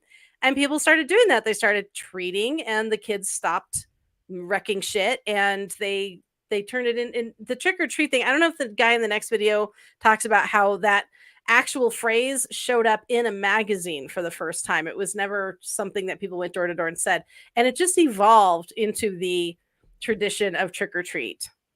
It's kind of depressing to me, because now I'm like, because I love Halloween, I love horror movies, I love like all this stuff, and now I'm like, Halloween is so commercial, it's so capitalist, it's so consumer driven, it sucks. Like, it all sucks. Do you remember how the costumes I'm sure, if this was true for me, I'm sure it was true for you, because you are, of course, exactly my age. And but do you remember how the Halloween costumes used to be plastic? Yeah. Oh yeah. Like full on, we were wearing a fucking plastic fucking apron, basically, and like a like a painted up mask, like a painted garbage bag equivalent kind of thing. Yeah. And yeah, I wasn't able to dress up, but I remember the kids in my class when they would dress up. By the end of it, like the feet would be all shredded and everything from walking around. But then you have like just the mask with the little black string on it that would tie around the back of their heads. Yep. True. Yep. Kids today have it so much better. The Halloween store today is like so far superior. Today they have an entire store dedicated just to costumes. We had whatever was in the fucking supermarket. Yeah, exactly. Yeah, or Walmart, or J.C. Penney's or Woolworths. Yeah, I've got a Spirit Halloween store. They renamed themselves just Spirit Costume, and they're just down the street from me. They're open year round, and they have everything you can imagine. They're fabulous. Yep. I'm gonna go tomorrow. I'm gonna get a witch's hat. I should have just gotten a witch's hat in Salem, but I didn't think of it. All right. Let's see. Okay, next video. Next video we have da-da-da. All right, do you want to do you have any introduction for this video? Oh, it lost the sound. I gotta fix that. I don't have anything to say about this. I don't. It's like I kind of watched it while I was a little distracted 'cause it's very distracting in my house right now. But yeah, this Dogs. it's a little bit of yeah, so many You everywhere. see, this is a missed opportunity. You could have gotten the dogs all Halloween costumes. Oh my god, I'm telling you. Well, my little Asha, who's been the sick one, has still not quite grown into looking like a puppy yet, and she she looks like a fruit bat, and it is hilarious. You could have gotten her a bat costume. I want to get bat wigs so bad. I But one year got Kobe a hot dog costume. I love it. I like the ones that are like the spider costumes. Dogs and spider costumes are just the best thing ever. But yeah, I think it's going to be too confusing to have like trying to deal with the door opening with trick or treaters and the puppies, and so I'm just gonna skip it this year, which makes me sad because I do offer Jello shots to the adults, and See, that's a nice Halloween stop. oh yeah, I have a lot of houses in our neighborhoods that are like the Jello house, and they'll start here and then they do the neighborhood and then they end here too. So I'm like, come back because I always make too many Jello You could shots. just leave them outside on a tray. I would not do 21 that plus. because there are minors. So That's I why wouldn't you put want- a sign that says 21 plus. And you put a Oh spell yeah, that on it. works. Just, That you're a works. witch, Jetafire. Just put a spell on it. Your karma will get you, you little 16-year-old Spider-Man. Exactly. Don't fucking do all these shots and then lay down in the middle of the street or something. It's your I own would damn be fault. I would be reported by one of the Karens, I'm sure. Keeping alcohol out for anyone to take. Well, there's Snickers bars God. next to it. Shut up, God. Exactly. All right, continuing. Do bobbing for apples, trick-or-treating, carving pumpkins, and decorating with black and orange all have in common apart from being staples of the ostensibly secular October 31st celebration of Halloween? Turns out all of these customs are rooted in the much older Celtic festival of Samhain. Yes, the reason why once a year, just after sunset, suburban streets bustle with the boisterous baying of becostumed boys and girls is because, well, consumerism? Sure. And because kids love candy? Absolutely. And because, let's face it, dressing up in costumes and lunging at floating or Is dangling fun. apples and plunging steely knives into unsuspecting gourds is silly and fun. But the reason we do all of these things together as part of a grand spectacle wrapped in black and orange is because the ancient Goidelic, aka Gaelic-speaking Celts, and potentially other Celtic tribes as well, we'll get into it, notoriously spent the evening of October 31st both feasting and defending against nocturnal ne'er-do-wells. See, Samhain was the Celtic New Year, marking the end of one pastoral year and the beginning of the next. The occasion was marked by the lighting of druidic bonfires, their bright orange flames standing out in stark contrast to the encroaching blackness of winter. Hollowed-out vegetable lanterns were employed to transport coals from these sacred fires so people could ceremonially relight their hearth fires at home, and apples were Oh, strung from note tree on that. branches Oh, as hang on. offerings to the gods. Offerings Go ahead. So hearth fires, of course, were very, very important because without them you'd freeze to death. And a Sure. lot of homes would keep them burning year round, just kind of constantly feeding them because you always need to cook and and it's easier to keep a fire going than to put it out and start it over. But on Samhain, they would actually put out their hearth fires and then travel because they're leaving. They don't want the house to burn down, Oh. so but then they would travel to that big celebration that we learned about in the first video, to do their taxes, to celebrate, to flirt, blah blah blah, and then they would take the flame from because there were bonfires, and so the thing with paganism is this is true for Sabbats and it's true for full moon and new moon energy and any great conjunctions. The energy of that day starts the day before, peaks the day of, and finishes the day after. So it's always 3 days, which is another rule of three. Yes. Mhm. So what they would do then is they would have bonfires burning for 3 nights, and they would take usually it was a turnip or some other kind of root vegetable they could hollow out, carry the coal back and relight their hearth fire from the celebration. So that's what he was kind of talking about. I think that's very really cool. industrious. Yeah, it's cool, right? They had to be industrious back then, I suppose. You had to. It was that or die, meant to ensure the eventual return of the sun's dominance over darkness. I like the little to the twiddly Celts, music Samhain in the was a background. liminal time, a time when the veil between this world and the other world was at its thinnest, and all manner of spirits and demons and fairies were wont to cross over. Disguises were donned in an effort to blend in with or scare away the things going bump in the night, and sweet treats were left out in an effort to appease these beastly beings. But in the absence of actual monsters, some enterprising human souls began going door to door every Samhain to collect the the aforementioned treats. And naturally, whenever these opportunistic revelers visited a home that did not put out treats, they vandalized it, or played some kind of trick. So there you have it, the Celtic origins of all your favorite Halloween traditions. Or the abridged version anyway, because in the rest of this video, I'm going to unpack all of the customs I just mentioned one by one. But before I do that, I'm going to take a big step back and provide you with a more in-depth definition of Samhain and go over its etymology and history. But truth be told, before I do any of those things, I'm going to plug my book real quick. It's called Samhain in Your Pocket, a tiny little book about the Celtic origins of Halloween. Everything in this video is also in there, along with so much more, and you can literally fit it in your pocket. It's the perfect primer for impressing your friends with frightening factoids at your next All Hallows Eve gathering. Can you imagine you go to a party and this guy pulls out a book? A little pocket Little book. pocket, like, nerd!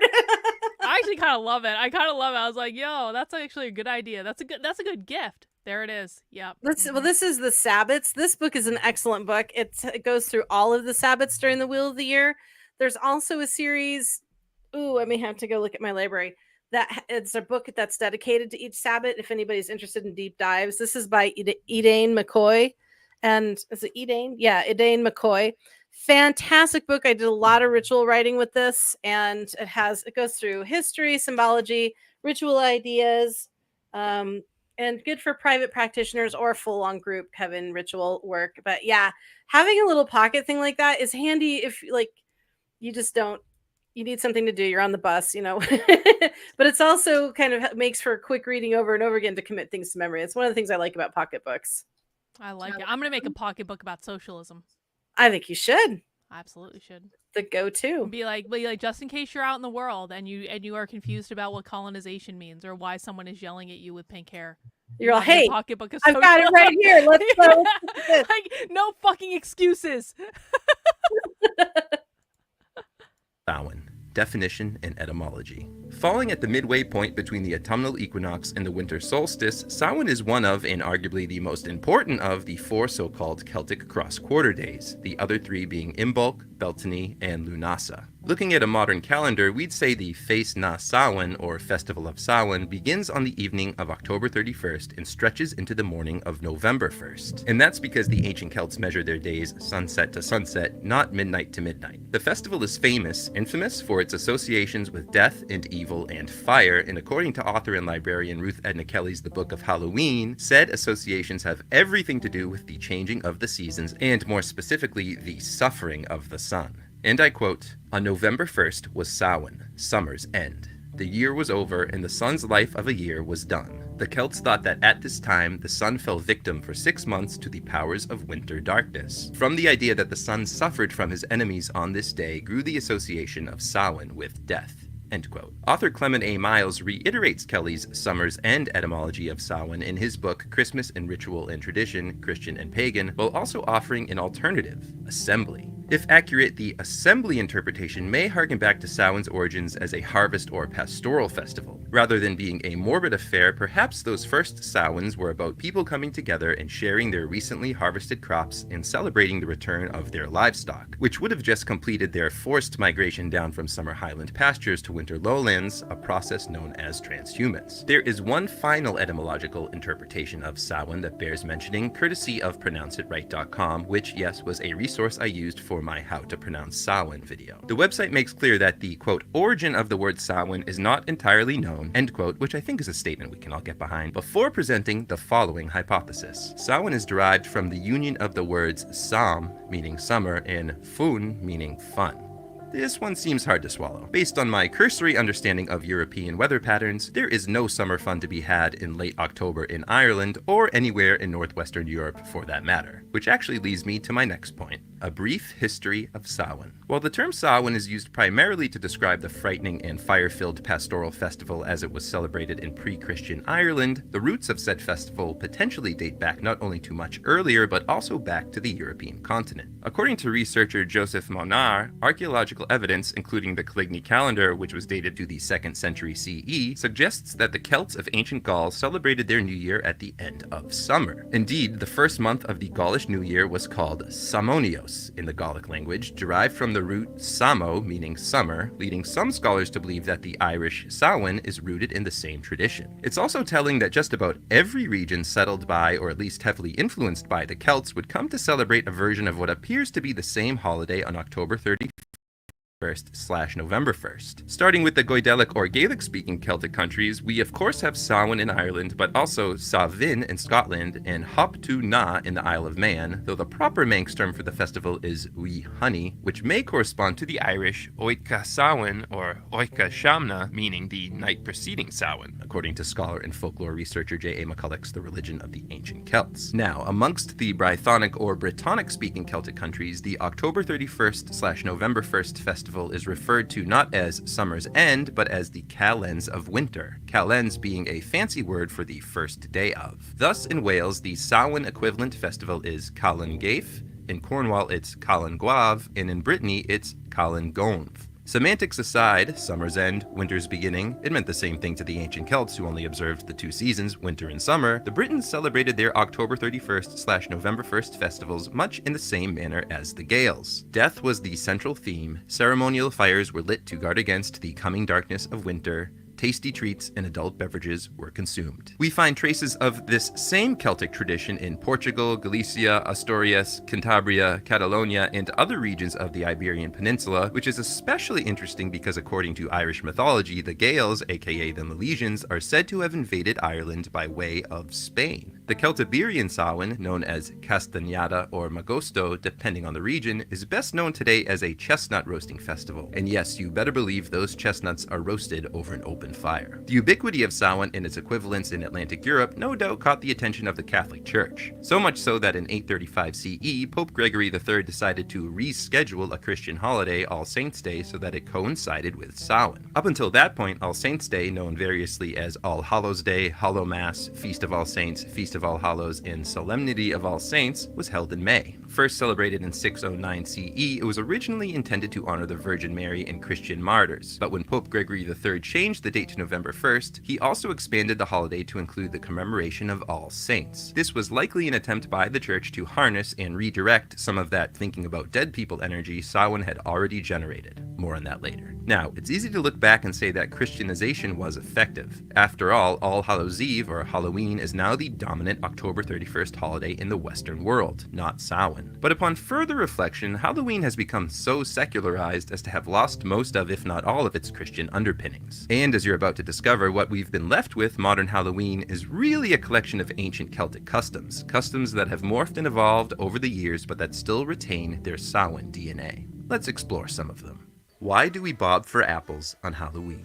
Nothing says Halloween fun quite like plunging your face into a bucket of water in the hopes of getting an apple wedged between your teeth like you're some kind of prized pig preparing yourself for a roast. I mean, seriously, where the heck did this bizarre semi-aquatic autumnal custom come from? Go back a couple of centuries and you might have witnessed courtly lords and ladies bobbing for apples in an effort to foretell their romantic futures. In Britain, a common version of the game was to have each floating apple correspond to a potential mate. Young women would take turns aiming their chompers at the apples named for the young men they fancied. Get the apple on the first try and the relationship was bound to blossom. Get it on the second try and sparks would fly at first, but then the relationship would fizzle. Get it on the third try and the poor young lady might as well spit it out. The relationship just wasn't meant to be. In Ireland, a variation of apple bobbing called snap apple is the more common form of fruit-based merrymaking. This version of the game... Go.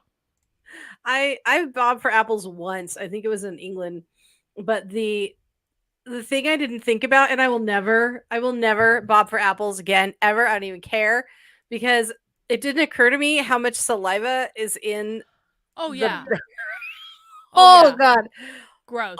I like that string idea though. I'd do that. I would do the string idea, like have it hung and then try and bite it. I'm sure that's equally as hard. And yeah, ick. I don't like it. I don't like eating. I need to slice them up. I don't like eating apples. You don't like eating apples? Well, I like eating them. I don't like eating them like as an apple. It's like a thing with I have weird teeth. Like it just doesn't feel good to me to eat apples like that. I don't know. I'd rather just like have slices. Same thing with corn. I don't like eating corn either. It's just like no. I don't want I to like- eat food off of things. My husband's the same way. Maybe you two are related.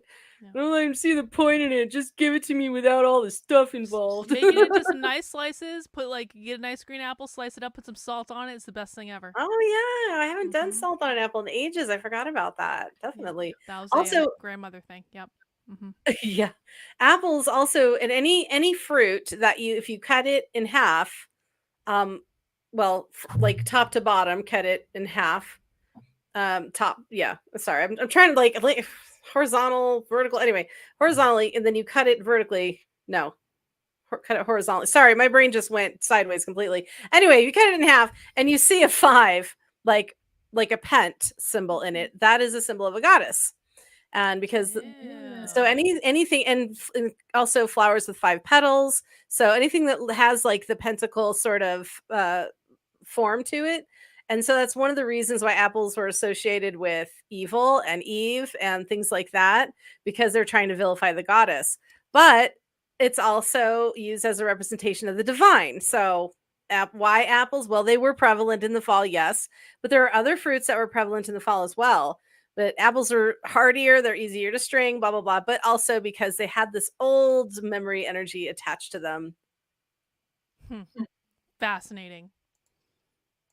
Sees players lunging teeth first at apples suspended from strings rather than having them thrashing around in buckets of water. In his 18th century work, Collectane de Rebus Hibernicus, British military surveyor Charles Vallancey, who was stationed in Ireland, described snapapple, noting that young unmarried people would compete to determine who would be the next to marry. The first to sink their teeth into a dangling apple would be walking down the aisle in no time. Clearly, bobbing for apples and snapapple were once courtship rituals, games for divining the future romantic entanglements of the players. But what does that have to do with Halloween or its predecessor Samhain? As journalist Alison Richards wrote for NPR, quote, "The specific connection between apples, fortune-telling, and Halloween goes back to the Celtic festival Samhain. It fell around the end of our modern October and marked the end of summer, the end of harvest, and, revelers worried, perhaps the extinction of life itself. To encourage the sun deity to return the following year, ancient Celts burned huge bonfires into the night and tied apples to evergreen branches. According to this tradition, barriers to the underworld were temporarily suspended. It was a time when divination was supposedly especially powerful." End quote. So there you have it. Apples hanging from tree branches, fortune-telling abilities believed to be at full strength. The ingredients were there for a tradition like apple bobbing to develop. But enough about apples. Everyone knows the real symbol of Halloween is the pumpkin,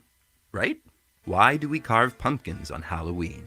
A quick note, I've already explored this subject in depth in my video on the Irish origins of the jack-o'-lantern, so I'm going to keep this section short and sweet, like a little pumpkin pie I or a love pumpkin pie. tartlet or So something. good. Anyway, Me long too. before anyone was carving pumpkins on Halloween, the ancient Irish were carving faces into turnips and beets and sticking coals or candles inside of them to create lanterns. According to Irish folklore, this was done to commemorate the suffering of Stingy Jack, a bastard of a blacksmith who tricked the devil and, as a result, was cursed to wander the bogs for all eternity with only a carved turnip lantern to light his way. That's the origin Big of the fucking name turnip. jack-o'-lantern, Jack of It's the also Lantern, the although origin the term of the was Headless originally Horseman. used to describe the phenomenon of Ignis yeah. Fatuus, aka Will of the Wisps, aka Fairy Lights, aka Fool's Fire, wherein gases released by decomposing organic matter combust above peat bogs. But enough about flaming bog farts. Here's how jack-o'-lanterns became associated with Halloween. On Samhain, fires were supposed to be extinguished and rekindled from ceremonial fires lit by druids. To facilitate the transfer of this fire, coals were placed into lanterns made from root vegetables. Remember, Samhain marked the end of the harvest season, so there were plenty of root vegetables to go around. As Nathan Mannion, senior curator of Dublin's Irish Emigration Museum, told National Geographic, quote, "Metal lanterns were quite expensive, so people would hollow out root vegetables. Over time, people started to carve faces in designs to allow light to shine through the holes without extinguishing the ember."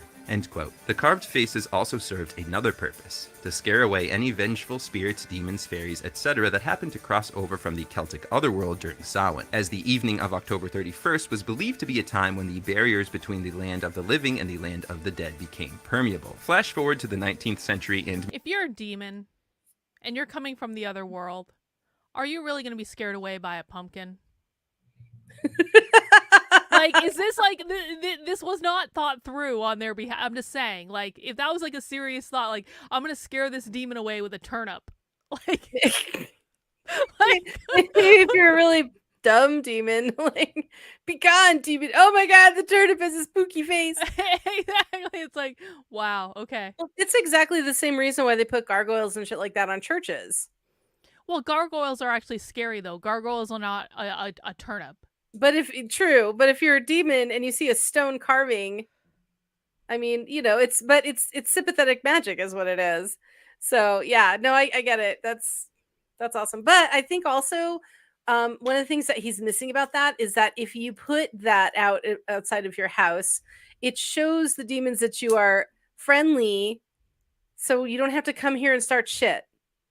Like, oh look, we're celebrating you tonight. So it's sort of like I'm appeasing you Oh. with your own visage, so that you don't come here and hurt my family, and protective in that way, perhaps. See, that makes a little bit more sense if I'm honest about it. Millions of Irish immigrants bring their tradition of carving root vegetables on Halloween with them to North America. Only when they get here, they discover a rotund native vegetable that is much better suited to the art form, the pumpkin. The rest, as they say, is Halloween history.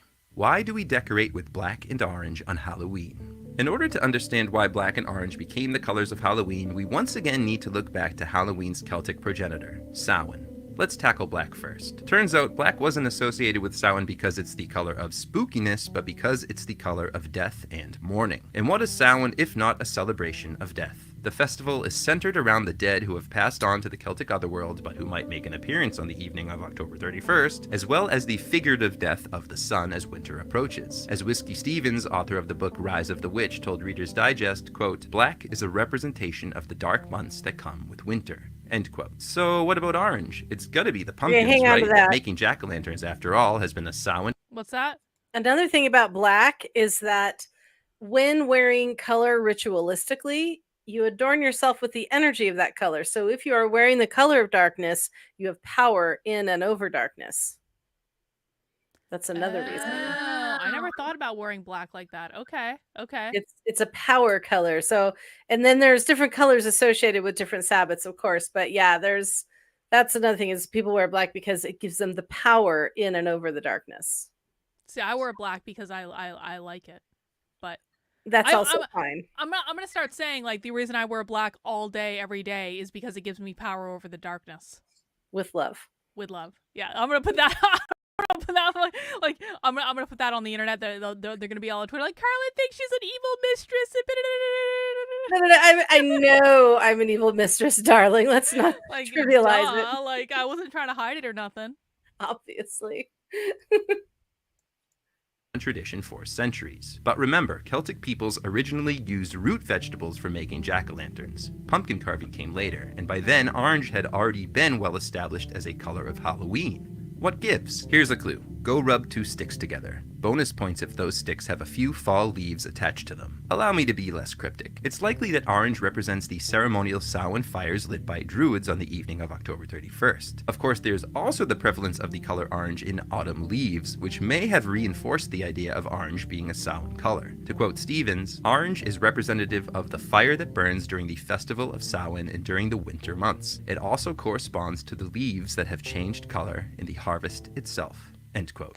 Why do we wear costumes on Halloween? Some of you may find this hard to Because believe, but of there was a capitalism. time, many moons ago, when children dressed up on Halloween not as Marvel superheroes or Disney princesses, but as ghosts and goblins and all manner of ghoulish, ghastly, terrifying demons. Shocking, I know. But this is pretty much how the Samhain tradition of wearing costumes originated. The goal wasn't to appear cute or strong or extravagant, it was to disguise oneself from, or even blend in with, the ghosts and goblins that might potentially be crossing over from the otherworld. That meant adopting a frightening appearance. Starting in the 16th century, if not earlier, groups known as mummers or geysers would pay homage to this Celtic custom by gallivanting around in costumes on Halloween. Here's how author and folklorist Florence Marion McNeill explained guising and its origin in her book The Silver Bough, Volume 3, A Calendar of Scottish National Festivals, Halloween to Yule. Note, this same passage also appears in her later book Halloween, Its Origin, Rites, and Ceremonies in the Scottish Tradition. Quote, "There is nothing even nominally Christian about the Halloween geysers. It is thought that they may have originated originated in a folk memory of the actual initiators at the Druidic feast, who, as masked men, represented spirits. But until fairly recent times, their object was to avoid being recognized by the spirits of their dead, who might possibly do them a mischief. Today, the grotesque masks and fantastic garments of the geysers represent the uncanny creatures whom their forefathers believed to be at large on this occult night. Ghoulies, ghasties, and bogies, fairies, banshees, and gruagogs, witches, warlocks, and warricoes, brownies, urisks, and shellycoats, kelpies and waterbulls, spunkies, gnomes, trolls, and sprites, the whole They have the best unhallowed name for clan things. Jamfrey of the Netherworld. What was that? They have the best names for things. Sprites. Spooky bogies and booey ghosts. I freaking love it. I love it. And this is great too. Clan Jamfrey. Let's see if we can use that in a sentence later. Oh God, I'd rather not. Quote, let's pause for a moment to appreciate McNeil's use of the word clan jamfrey, which is officially my new favorite word of all time. It might also be interesting to learn that in addition to the wearing of grotesque masks You and know what? fantastic garments on Halloween, I take it back. Those masks were great. Those masks that they just those were some great masks. Those were better than masks you're gonna get today. Come on. Those Oh, are some yeah. good masks. Well, and also, I mean, what kid dress up as the same thing year after year? So, I mean, it's nice, cheap plastic crap that you could just wear for a night, toss, instead of like spending $50 on a rubber, thing with all the special spiffy paint that makes it all realistic. This is functional. It's totally fine. to learn that in addition to the wearing of grotesque masks and fantastic garments on Halloween, face painting appears to have its origin in Samhain as well, and it's directly connected to those Face ceremonial painting. bonfires we've heard so much about in previous sections. To quote McNeil, instead of masks, some of the geysers have blackened faces. This is a relic of the blackening with the ashes of the druidical bonfires for protection and good fortune. End quote.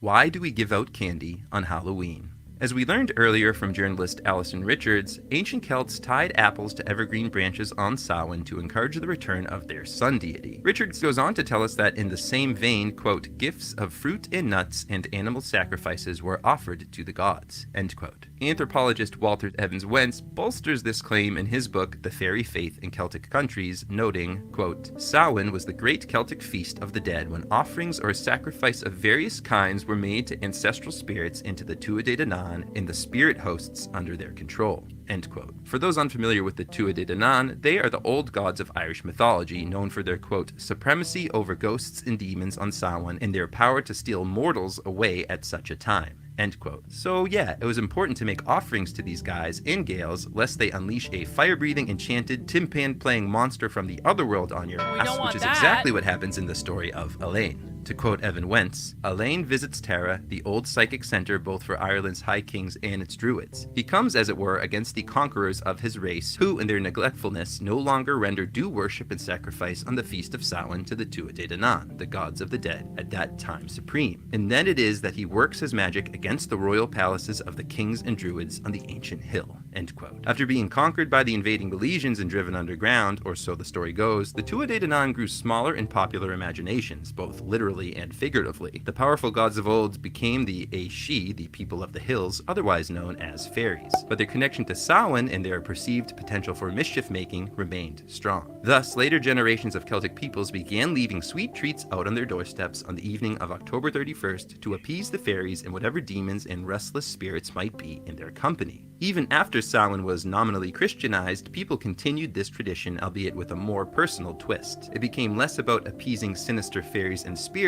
and more about accommodating the homesick souls of loved ones who'd passed on. As McNeil explains, quote, all over Europe, the souls of the departed were believed to revisit their old homes on the eve of All Hallows and warm themselves at the fire or regale themselves with the food and drink set out for them by their kinsfolk, end quote. But also- Eventually, people began leaving out hang a on. specific Go ahead. Also, this is a practice that, like, leaving treats out is a practice also for appeasing spirits any time of the year, especially if you've got some feisty brownies in your house and you need to get them to quit fucking with your stuff. You would leave honey, milk, ale, or wine. They love cakes. They love sweet things. You also do it in the garden for garden fairies to help your garden grow and be abundant and prosperous and to protect against diseases and things of your plants. But also there are other Sabbats that you leave treats out as well. Like, it's always about sharing and giving treats and appeasing and also offering to good spirits. It's not always about necessarily appeasing the bad spirits, but it's also about thanking the good spirits and thinking like brownies are kind of neutral. They can be good or bad. And so you want to always keep them happy. And then that can be something that's done almost any night, any night of the year, but especially on high holy days. So when in doubt, just put some honey out somewhere or a cake or Honey and some milk, sweet some thing. cake, yeah, some cookies. They love breads as well, but also breads and nuts and dried fruits were usually traditionally left out because that's what they had back then. So translate that into today's 21st century brownies and garden gnomes and fairies. I'm sure they would love whatever yummy things you leave out. They probably love peanut butter crackers and cheese, like whatever you want to leave out. Who doesn't love peanut butter? I peanut butter is awesome. Peanut butter is the best. Specific type of sweet treat for the souls that visited on All Hallows Eve, soul cakes. Made with raisins, cinnamon, ginger, and nutmeg, the soul cake was the forerunner to Halloween candy. Why do we go trick-or-treating on Halloween? So, to recap the previous two sections, we've got people going about in costume on All Hallows Eve to disguise themselves from spirits, and we've got people leaving sweet treats out on their front stoops on that same night to appease those same spirits. Clearly, the conditions were perfect for a new All Hallows Eve tradition to develop. Burning witches. Nope, wait, trick-or-treating. I meant trick-or-treating. This tradition likely got its start when villagers and townsfolk dressed as ghosts and fairies and demons and the like began accepting, re-stealing Samhain offerings on behalf of those otherworldly beings they were impersonating. Upon arriving at homes that didn't have any sweet treats on offer, the disguised Samhain revelers perpetrated acts of mischief in recompense. As a result, people eventually began giving out sweet treats on the evening of October 31st to appease not the spirits, but their costumed impersonators. This is the foundation upon which modern trick-or-treating is built. To quote husband and wife authors Vince and Sandra Peddle, who write under the pen name SV Peddle, today's popular Halloween costume of trick-or-treat, although believed to be an American import, can be traced to these ancient European customs of appeasing the dead. The children who call on households on Halloween night with the choice between good and bad luck, trick-or-treat, Well, now, hang give me a on. sweet or I'll do something nasty to you. Go. Also, if you'll notice that when we learned about the original Samhain and the gathering of the Samhain, it was not so much about death. It was about coming together and celebrating the new year. It wasn't death focused until the Catholic Church stepped in. Of course not. Because they're the ones who brought in All Saints and praying for people in purgatory and praying for your dead relatives. The Catholic Church made it about death. For pagans, it was a celebration of life and the life of the afterworld. People, bodies are dead, but spirits are always alive. So when the veil is thin, you get to talk again with your relatives, your family, your spirit guides, however they looked at it back in the day. But it was always about life. And bonfires were lit not only because it was a great gathering place, but also to celebrate the light in the darkness. So just saying. Catholics ruin everything, as always. All with love. With love. You personify the old spirits of the winter who demanded reward. I'm seriously gonna do that. Like, go fuck yourself. With love.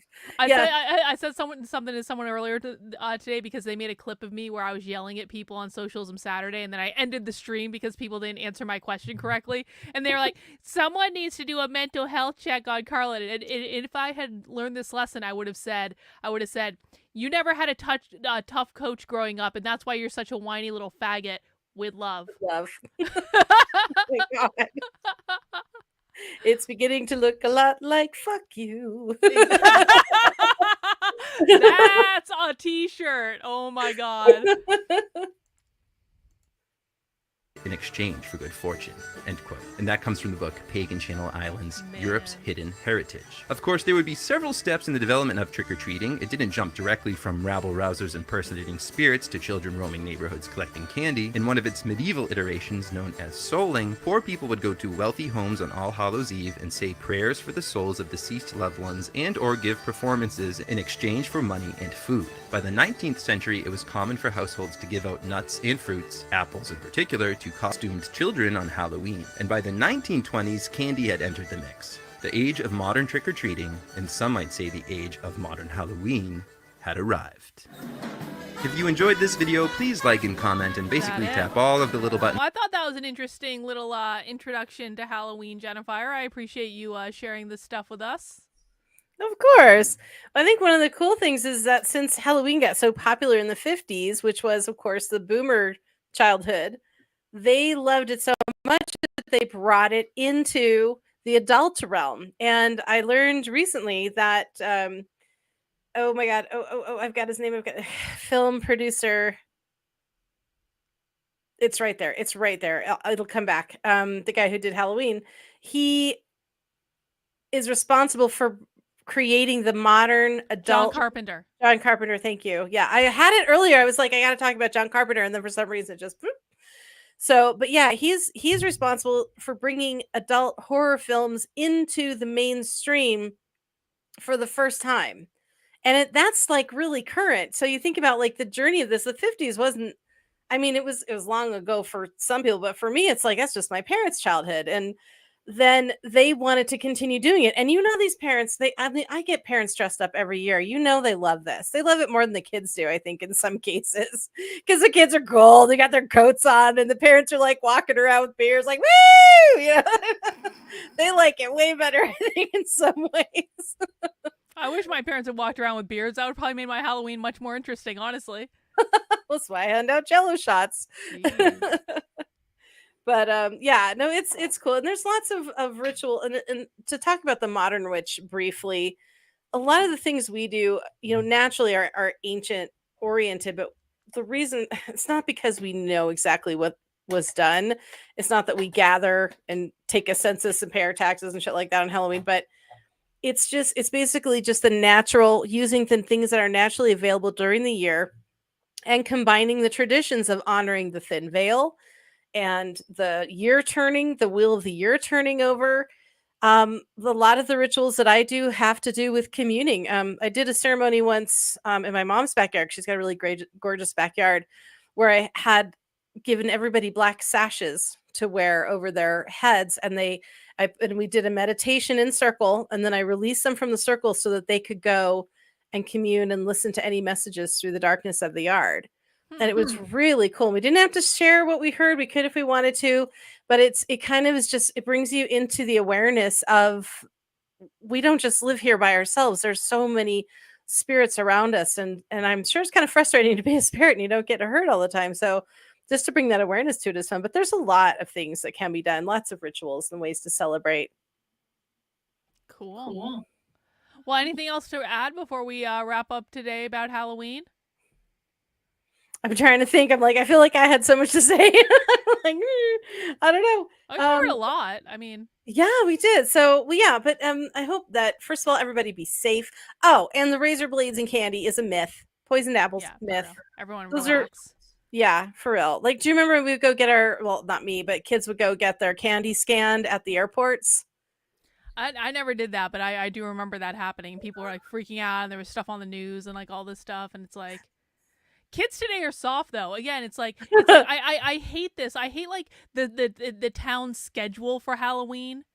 Like you can trick or treat between these hours, and you can go pick candy out of a car. It's just like, bro, come on, just let them be. Just like what? Why are we ruining this? Why are we Karening this holiday out of all its fun?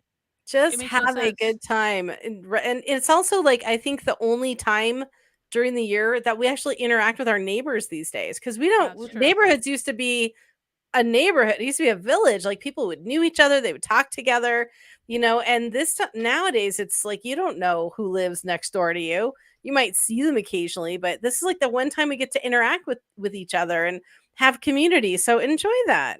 Yeah. All right, and it is the basically last thing we have to do before next week and the presidential election.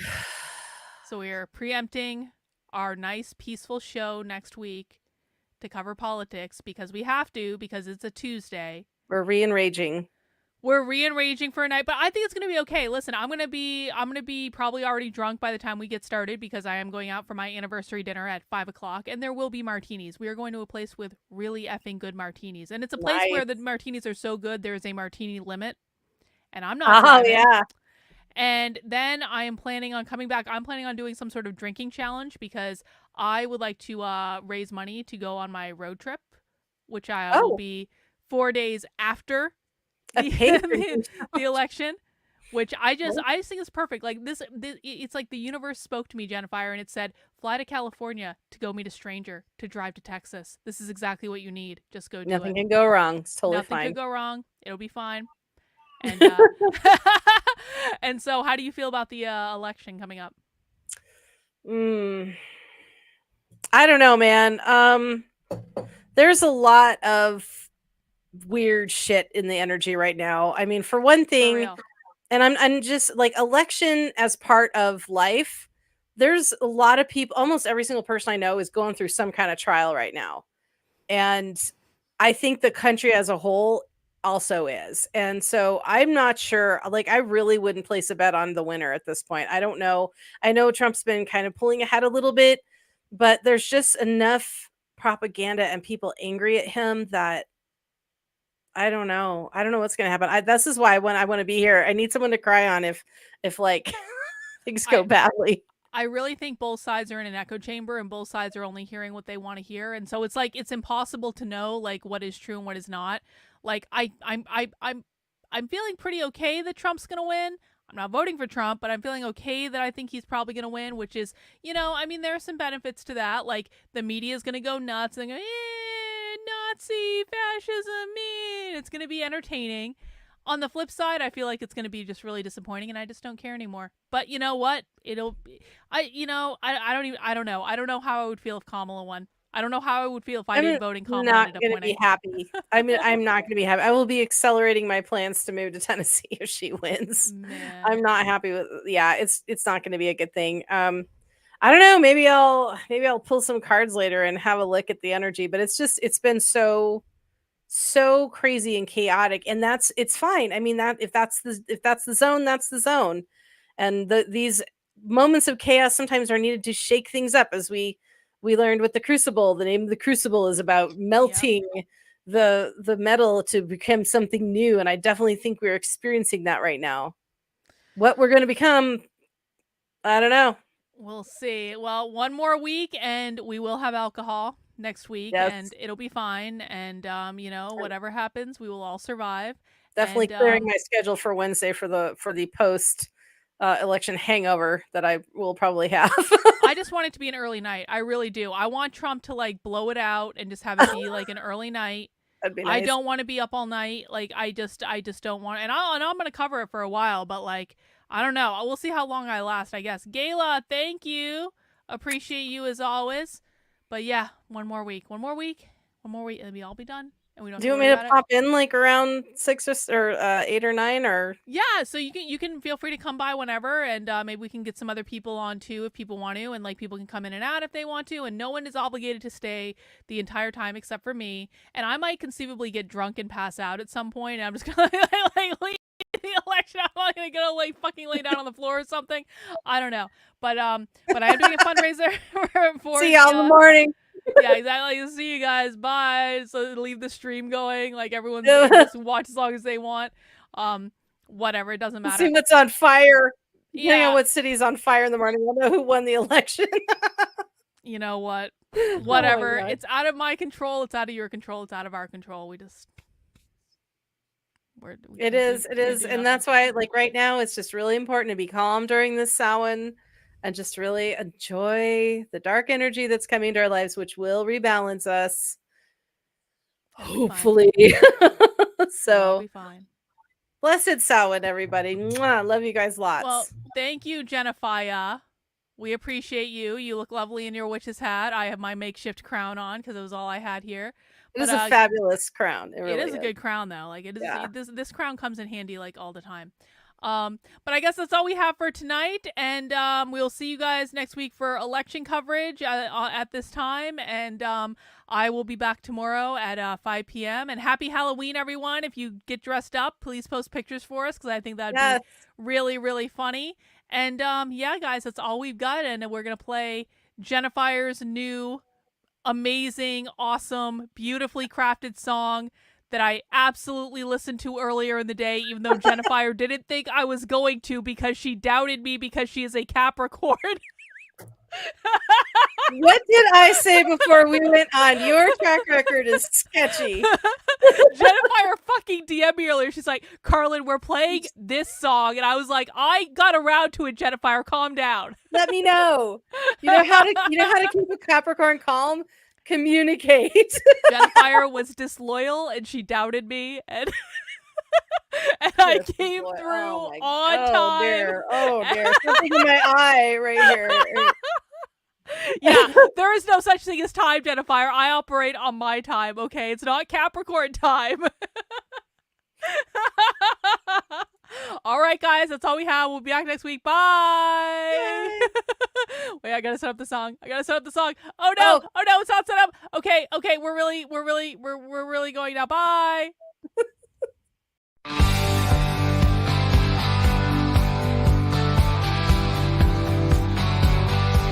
Spirits of the northeast, south, and west, free our circle from all that stressed. We trust the guardians, trust the guides, trust the open and what's inside. When the moon is high, it's time to fly. Open your mind, let it all unwind. Let's get disengaged, time to engage. Turn another page, free from your cage. Get disenraged.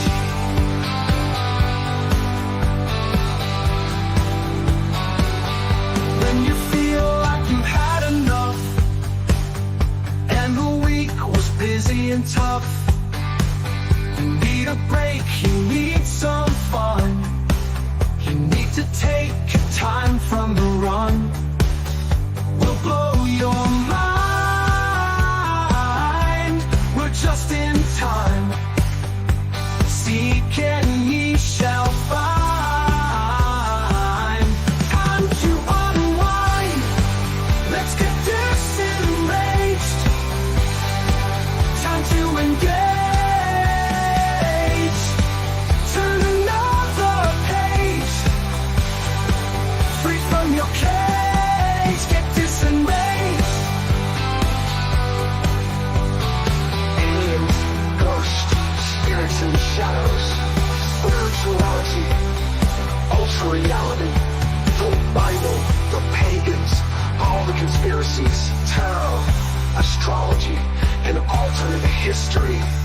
Open your heart to other possibilities and get disenraged. Time to engage.